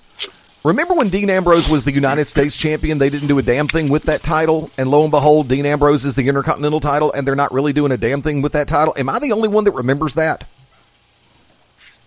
Pepperidge Farm remembers. Oh! Well, he also, now that they give Dean Ambrose credit for the longest reigning U.S. champion, when he defended it, twice in the whole 6 years he held it? Yeah, and then John Cena came back and won it and decided to do the John Cena Open Challenge. Right. So, I mean, I agree with Shane to that point where it's like they can only focus on one title at a time. It's like the writers have ADD and they can't focus on too many things at once. Next question. Well, Go ahead. I think, to me, with like certain people, once you put a title on them, it's just like they just give up as far as creative. Like, we worked so hard to get them here. Now you're on your own, and some of these guys just can't. Roman Reigns, Dean Ambrose. It was a nice little journey to get there, but now they're there. They're not doing nothing. Damn, we'd almost gone a whole show and not talked about Roman Reigns. Almost. I'm about to make it worse. Blank is more exciting than Natty and Nikki Bella. Shane. Ooh. The movie Battlefield Earth. Stan. Oh, winner. From 3-point range. Stan? Man, that was a clutch. Let's see here. More exciting than Nikki and Natty. I mean, God, there's just not enough to pick from. Daniel Bryan's last promo. Rob. Police Academy 7, Mission in Moscow. Brian. Oh my God. Wow. Brian? I just don't know how you can top that. So, I'll go with like watching ice cream melt on a hot day. And of course, my answer is going to be shooting marbles with the department store mannequin. Is there any possible way that they can make this half-assed interesting, guys? Open call, take it at will. If they can make this I don't interesting. think so. How can They're they struggling as it is just to keep Nikki Bella relevant. I mean, remember last Tuesday on SmackDown, Natty once again played the card. The only reason why you're doing this is because you're John Cena's girlfriend. Because John Cena is your boyfriend, and hell, Daniel Bryan is your brother-in-law. So she played the reality card all over again. And more to that point, Nikki Bella gets the crap kicked out of her and talking smack. John Cena and watches on the replay. And, oh, wow, yeah, that's bad. Okay, let me do my interview, and then maybe I'll check on her. I'm like, are you kidding me? What the hell? John Cena's made all these movies, and his acting with that whole segment sucked. It wasn't any better in those movies, but Not okay. really. I'd rather watch him talk about cute cars.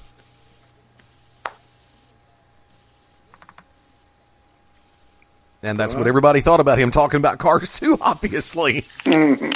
Cricket.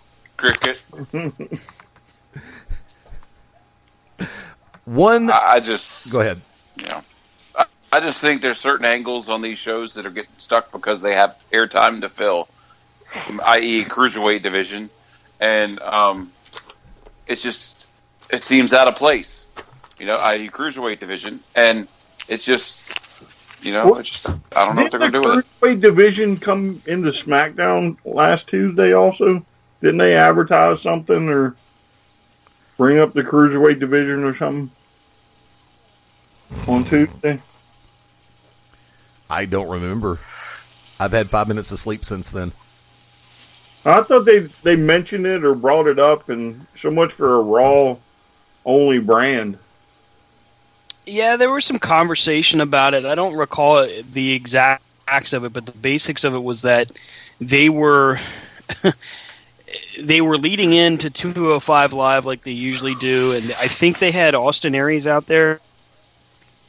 I don't know. I mean, here's just another one. How long before 205 Live and the Cruiserweight division gets the plug pulled? Eddie, 2017 ends. Okay. Rob? Oh, in 2 months. Ouch. Shane? By SummerSlam. Okay. All right. Here's a question.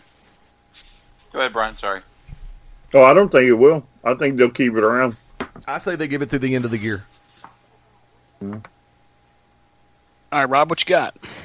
What dies faster, the Cruiserweight division or the UK division? Cruiserweights.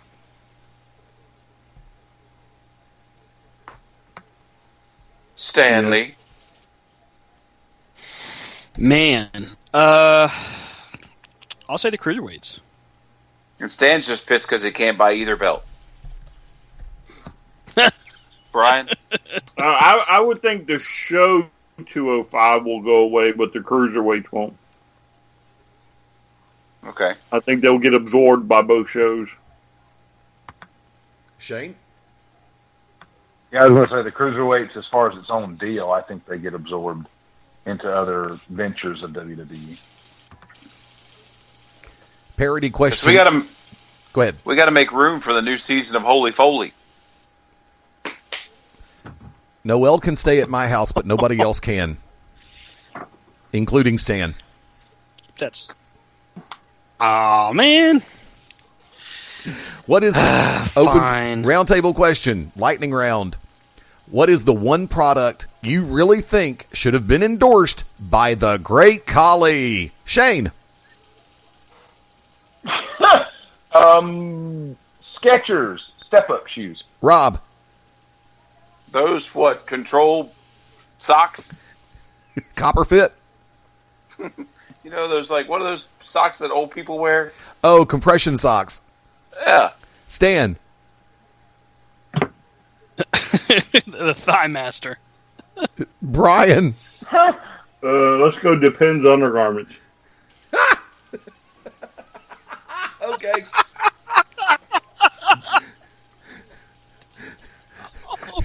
And the correct answer would have been Adam and Eve sexual AIDS toys and movies on late night cable TV. I was gonna go with the Hulk Hogan bullet blender. But, okay. Hulk Hogan grill. You know that George Foreman stole the idea for it. And then, of course, as long as... Oh, God, no. You just gave me the perfect one, whoever said the bullet thing a second ago, and I was going to go way off to the left. But since you know who already dropped the fecal reference, I'm going to do it anyway. Well, it could be worse. Speaking of the bullet, it could have actually been Pat Patterson's bullet plug. Oh, yeah. My God. Oh, no, he can cuss. Just go there. Wow. Well, the good thing about him going there is the fact that it's his network, so he can't fire himself. Yes, I can. Yes, he can. Wow. I bet you'll find out real quick if somebody's up in Stanford's listening. Either they come out with it or... And actually, they'll come out with it. It's literally, they'll come out. Oh, my God. You set me up for that one, and I just... WWE's new adult line. You see the warning label now, content's under pressure. That's what the Khali's compression hose would say. Depends. Here was a thought I had. We know Vince McMahon has not been very adamant about bringing War Games back as a pay-per-view or an actual match, so that got my little mind to wondering here, like a BB in a boxcar. What gimmick match or stipulation match in wrestling history will we never, ever, ever see again? Rob? Tower of Doom. Stan? The Chamber of Horrors. Brian? The dog collar match with the chain. That will be the Braun Panties match between Howard Finkel and Harvey Whippleman. Ugh. Oh, wait, that was an evening. Spin the wheel, make the deal? No, I thought they've done the Vegas bit since Bischoff left. Don't they have the Raw Roulette still? Yeah, they still do Raw Roulette. I mean, Okay, it's coal in miner's mothballs glove. right now, but I think they do it every now and again. It's in the warehouse next to the Rock's Dragster.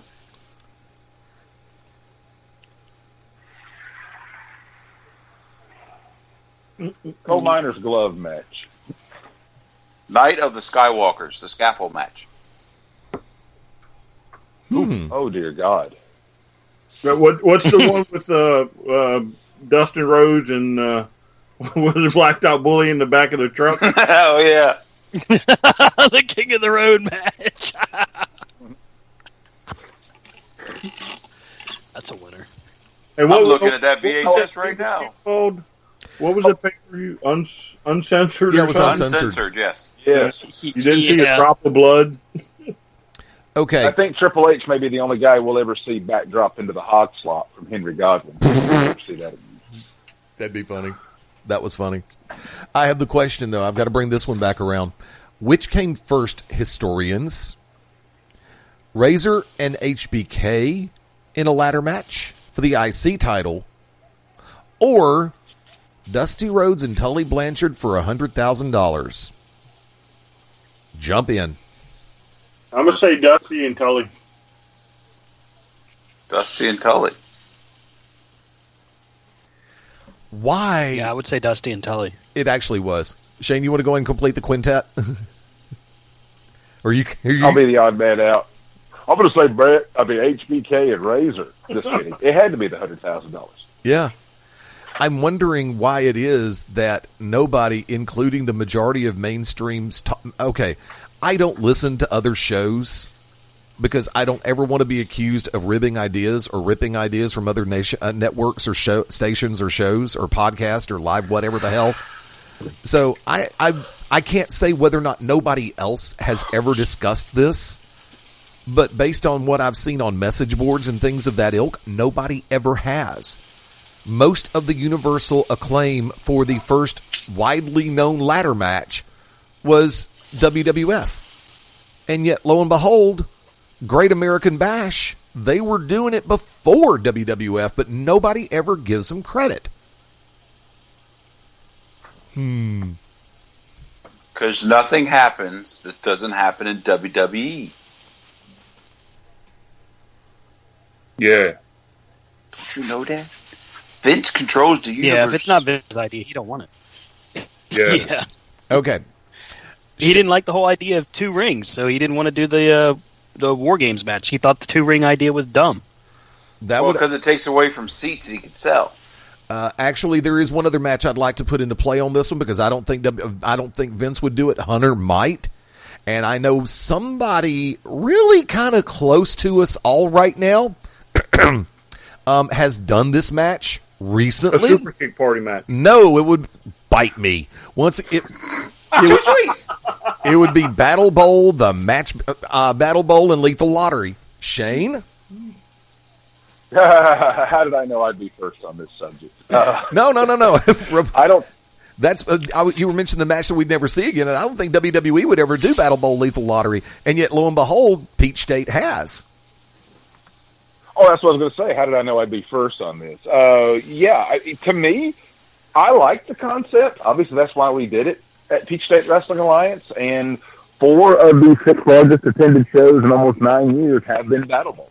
I've seen other independent promotions do that in the last 4 years. I think because WWE's never done it, I think that'd be cool. NXT, Cruiserweight, everybody, random tag team partners, and you can even spice up the Royal Rumble that way. Make the Royal Rumble Battle Bowl because the still sole focus would be whatever it would be, 16 to 20 guys in the Rumble.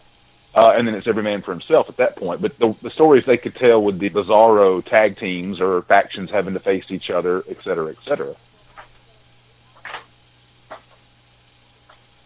I've always liked Battle Bowl. See, Battle Bowl. I thought the concept was strong. I mean, it had a good following. See, for me, Battle Bowl holds a very special place in my heart. And for, you know the picture, you've seen the picture, you know what I mean. That was the year I was working in a nice little bar on Gregory Street in Pensacola, Florida, when WCW came down to do Battle Bowl. Everybody almost came through. I got to hang out the first night. Everybody started coming in. Tex Lozinger, Shanghai Pierce, Henrio, and Phineas I were hanging out with me in my DJ booth for about 2 hours. Then majority of the rest of the in-ring talent came in. Tech crew came in. All of the above. And the only two that never really came into the building where I was working was Flair and Sting. At least not when I was there. And that was the night that was the week that I took that infamous picture with Ravishing Rick Rude on the back loading dock of that club. And once again, for me, that was just like ultimate. I had so much fun. And there was this one night where I'm off. I'd worked day shift or the happy hour edition, got off. And lo and behold, my phone rings, and it's like, Eddie, you need to get down here right now before Billy gets killed. And I'm talking about our nighttime DJ, Billy Contello, by name. And I said, what has he done? He said, he's talking about WWE. I said, does he not know it's WCW that's down there? He said, I don't think Billy has a clue, so you need to come save his ass. So I got there about 25 minutes later, and I thought Billy was going to get lynched by some of the guys because he actually said World Wrestling Federation. Wouldn't be the first Billy I know that didn't have a clue. Yeah, we can go all night for that one-liner, too. Well, I too, have gone through the Battle Bowl a couple of times in my younger days when I would just get this drunk. Beep. I mean, I fought that bowl for hours some nights. You went a long way for that one, dude. It was not pretty. You went a long way for that one. Well, you know what little twist I'd like to see on Battle Bowl if they did it? Or the tag team titles. That way, you have to win your match, regardless of who your partner is, and then you also have to go to the Battle Royal, and you can't turn on them. Because it's for the tag team straps. That would be fun. I mean, WWE likes thrown together tag teams anyway. Why not?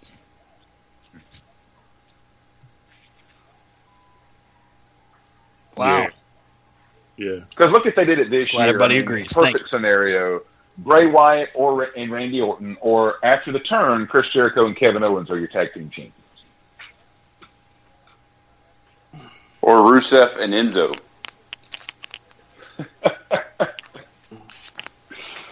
Thanks for the customary laugh. I know, it was stupid, but hey. I'm smiling my ass off over here. It's like, that just fits perfectly into the storylines right now.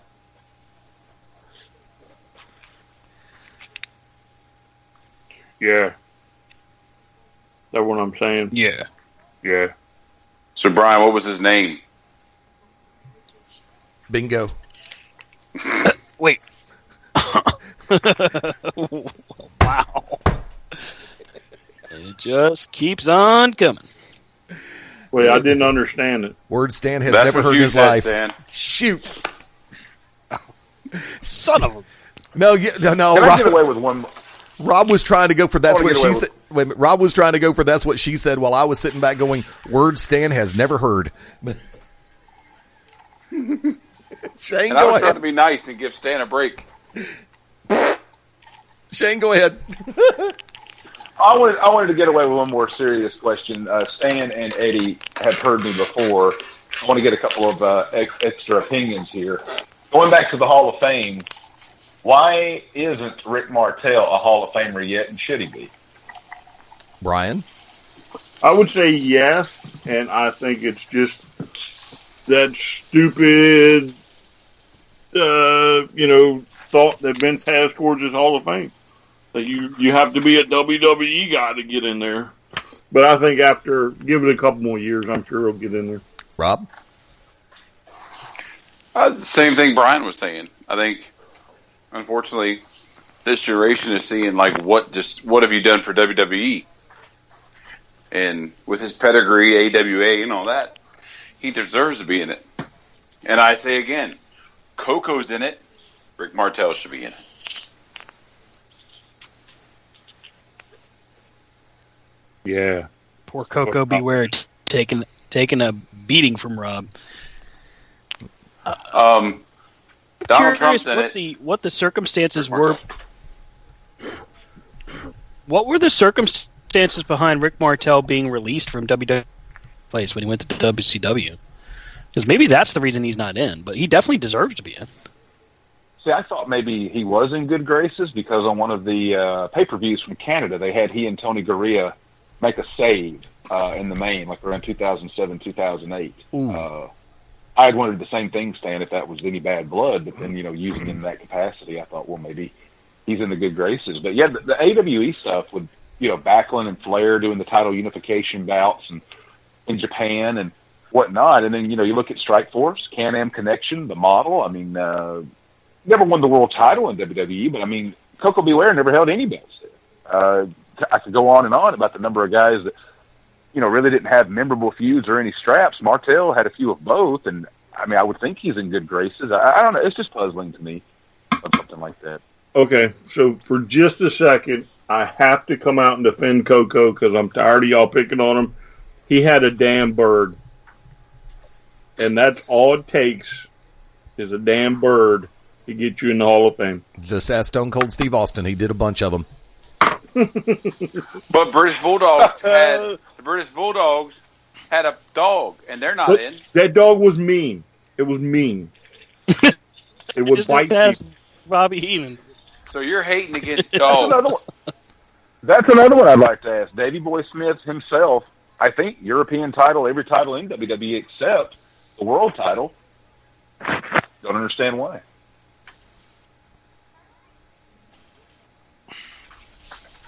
I think it has to do with the litigation between WWE and the Hart family as far as Owen. I mean, known substance abuse problems at some point, but his resume itself, I can understand why Dynamite Kid isn't in, even though that seems. You can't hold people out of the Hall of Fame because of substance abuse, because that would negate 90% of them in there. Shawn Michaels. Does Brian Pillman ever get in? Oof. That's a hard one. Yeah, that's a tough one. I don't know. Pillman paved the way for a lot of American cruiserweights. Luger. That's an interesting. Was there a better? I don't think Luger gets in because of Miss Elizabeth. Yeah, I would agree. And I think that alone is the reason he doesn't get in.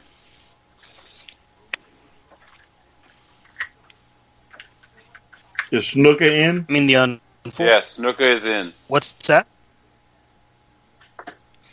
I asked if Luger was in. But Snuka was in before that all came back to light, I think. And also, didn't Snuka get in back before it was like this big ordeal it is now? Good question. Yes. Yeah. I think Lex Luger deserves to be in it, but. Ooh. Lexi. I mean, I think Miss Elizabeth deserves to be in it eventually, but I don't think it'll ever happen. Here's a question that we may know the answer to, but I always think it's fun. I mean, the way they pushed Luger with that babyface turn off the narcissist and did the whole summer of the Lex Express to end that SummerSlam bout against Yokozuna with a DQ, but he still got the confetti, still got everything the babyface wrestlers out there celebrating with him as if he'd won the title, but didn't. I wonder why they didn't pull the trigger. Well, did he stay with them long after that? Yeah, he was there till about. Yeah, Lex Luger's problem was never marketability as far as his talent. It was his attitude. Yeah, he had an attitude there with Vince apparently, and also he had he wasn't selling tickets. He wasn't drawing. Hard to believe when you think about his popularity when he slammed Yokozuna, but unfortunately, his ticket sales ability at that time, and he was one of the last superstars to really be held to that measuring stick. But it wasn't drawing, and I think Vince was hesitant to pull the trigger on a non-Vince McMahon created character. We could actually say that that's the beginning of Vince stopping the push on non-WWF people. So let's go ahead and just, as we head into next week, we've got tons of stuff to talk about. As we look at next week's Raw, we've got one more week till Fastlane. No, 2 more weeks till Fastlane. So, folks, final thoughts on the week that was, including, of course, the passing of all of the wrestlers that have passed this past week. Shane, we'll start with you.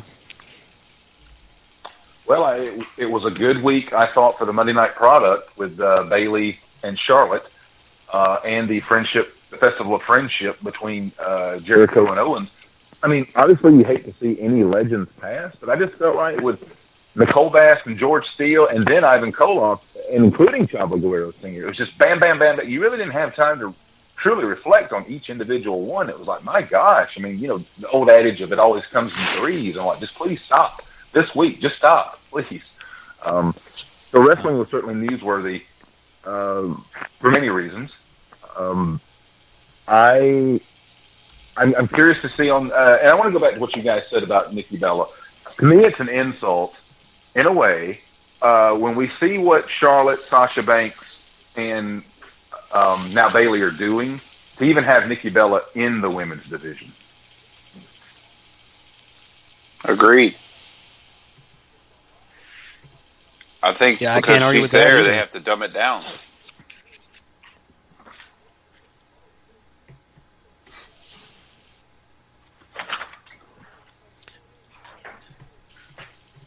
Brian, we'll go to you next. What's final thoughts there as we head out? It's dumb, absolutely dumb that we have another title match in the works where they have convoluted the match so bad that they're adding people to it. The whole battle royal that's coming up this week for the spot for the Bray Wyatt's WrestleMania. To me, it should be either AJ or John Cena. Why do we need a battle royal to determine the number one contender? Because Cena should technically get a rematch. And if you're not going to put Randy in it, let Cena have it. Good point. Eddie, final thoughts from you, sir?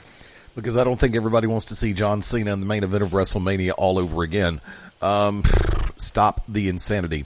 You know, it's been an up and down week, and, you know, you have a chance to do some stuff this week with different personalities leaving us that we actually should do a little bit more often with not just people in the world of pro wrestling, but with all of us, with those around us.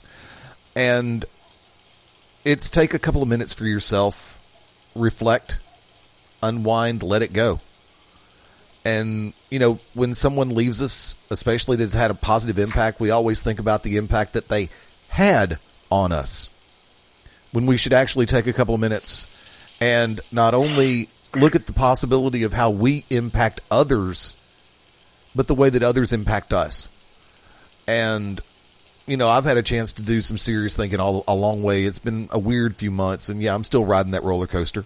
It never gets any easier, but the only thing that I can do is do everything that I can to make sure that people understand I'm here for a reason. If I can find a way to help someone to smile, mission accomplished. If I can help you laugh, mission accomplished. If you're a cute redhead and want my phone number, mission accomplished. Okay, cute redheaded girl over the age of 21 and want my phone number, mission accomplished. I'd be careful because I know these guys. Even Shane will take the shot from the grassy knoll. Well, I just want to know where you were when Shawn Michaels lost his smile. With Whisper. Oh. I was just smile. Where were you when Michaels lost it? When Michaels lost his smile, I was whispering into the night. And on the replay, can you put in some like Full House music under when you're talking? So it'd be like a No, I'd be the A-team. Music from any Hallmark show. Arms of an angel. No, actually, probably the one that I'll do would be something. That smile, show me that smile. There you go. There you go. That's perfect. Thank you. Stan, back to you. By the way, faststuddylane@gmail.com for booking information, as well as Fast Study Lane on Twitter, Instagram, and Snapchat. Don't bother me. Guys, back to you. And real quick before we get to Rob's, Shane, where can they catch up with you on Twitter, Facebook, and wherever? Shane Knowles, ShaneNoles @gmail.com, as well as on Facebook, Twitter, Instagram. MySpace page is still active, but I'm not on it. Rob, final thoughts for the week, sir. I thought, with Elimination Chamber coming off of what it did, I thought Raw stepped it up with having the changing of the titles and then the friendship breakup to keep them relevant until Fastlane. Because I think with Elimination Chamber and what I thought Elimination Chamber was, Raw was going to have to work double time to step it up. And I think what they did was creative. And I agree with Brian. I think yet another Battle Royal to number one contender where what are they going to have? Rhino, Heath Slater, a whole bunch of people you know is not going to win. And then the one person that's going to win. It's just do it. But hey, it was fun. It's going to be fun. The show's been fun. From here on the mountaintop. You can follow me at Rob. And where do they? Sorry. Where do they find you on social media, Rob? In the dark corners that you don't like to talk about in public. Oh, there's another corner filled, Brian. Hi, two bitches on the corners.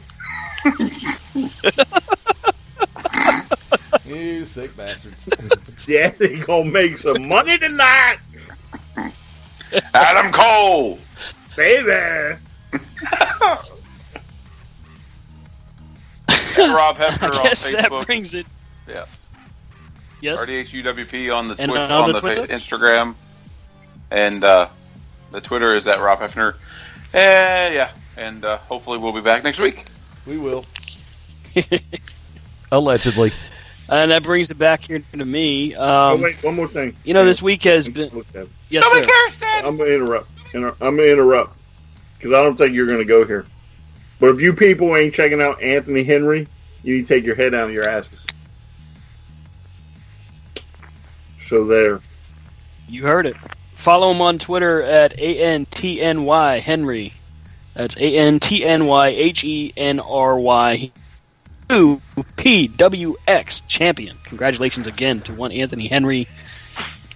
We are very happy to hear his success and to check out Flow Slam's presentation of Style Battle, both 1 and 2. Phenomenal showings. WWE is putting out some not so interesting storylines, but if you're getting kind of tired of it, you want to see something different, hey, I don't blame you. We don't blame you. We went to MCW Pro and saw an awesome show up to our next run there. But you need to check out flowslam.tv, get a subscription, sign up, and check these shows out. Evolve, PWX is going to be, and as I understand it, House of Hardcore, ACW. There's tons of good quality wrestling there. And of course, if you're in Alabama and Georgia area, you've got AWE, you've got Peach State, you've got Global, you've got, tons of wrestling product out there for you to consume and enjoy. And for the love of God, tell your friends and tell your family. And since you're listening to us, start tuning into us, because you know what? You're having fun. We're having fun. Why can't they have fun too? You can catch up with the show on C2C Radio and Corner to Corner Radio Show on Facebook. Say it one more time. CornerToCornerWrestling.com. Stan? I'm sorry? Say it one more time. Your microphone went out. Lovely. There you got to start. You can catch up with the show on Twitter at the beginning of. No. Forget it. You're gonna make me cuss. You better get the call. Just open your mouth, Stan. You're good at that. Go! Sometimes I just knock them out the park. You can catch up with the show at C2C Radio. Come on, Show. Eeyore. Twitter. Corner to Corner on Instagram. Corner to Corner Radio Show on Facebook. Corner to Corner Wrestling.com. And Corner to Corner Radio at gmail.com. You get nothing. You lose. Good day, sir. I said good motherfucking day, sir. And you can catch up with Brian at STRCP21 on the Twitter, Brian Taylor on Facebook, and you can catch me at Stan from Krypton on Twitter and Stan Grubb on Facebook. Thanks again for listening. We appreciate each and every one of you. Again, take. We will see you next Adam Cole, baby! Radio Network. Why you bring Seal? No, it's why you bring. Hey! Oh, God! Take us out of here. Thanks, Corey. They're killing us. You've been here a full hour. You big old boy. You go now. You a bigger boy. Then I'll do it like this in old school fashion. For Stan. I got nothing. For Rob. Don't do it. For Brian. Too sweet. For special guest Shane Knowles. Thank you guys for letting me come in and hang out with you on this Sunday evening. Look forward to catching next week's telecast of Corner to Corner. And in honorarium and tribute to an old friend, Mr. George Lowe, this is Don Lardo saying good night.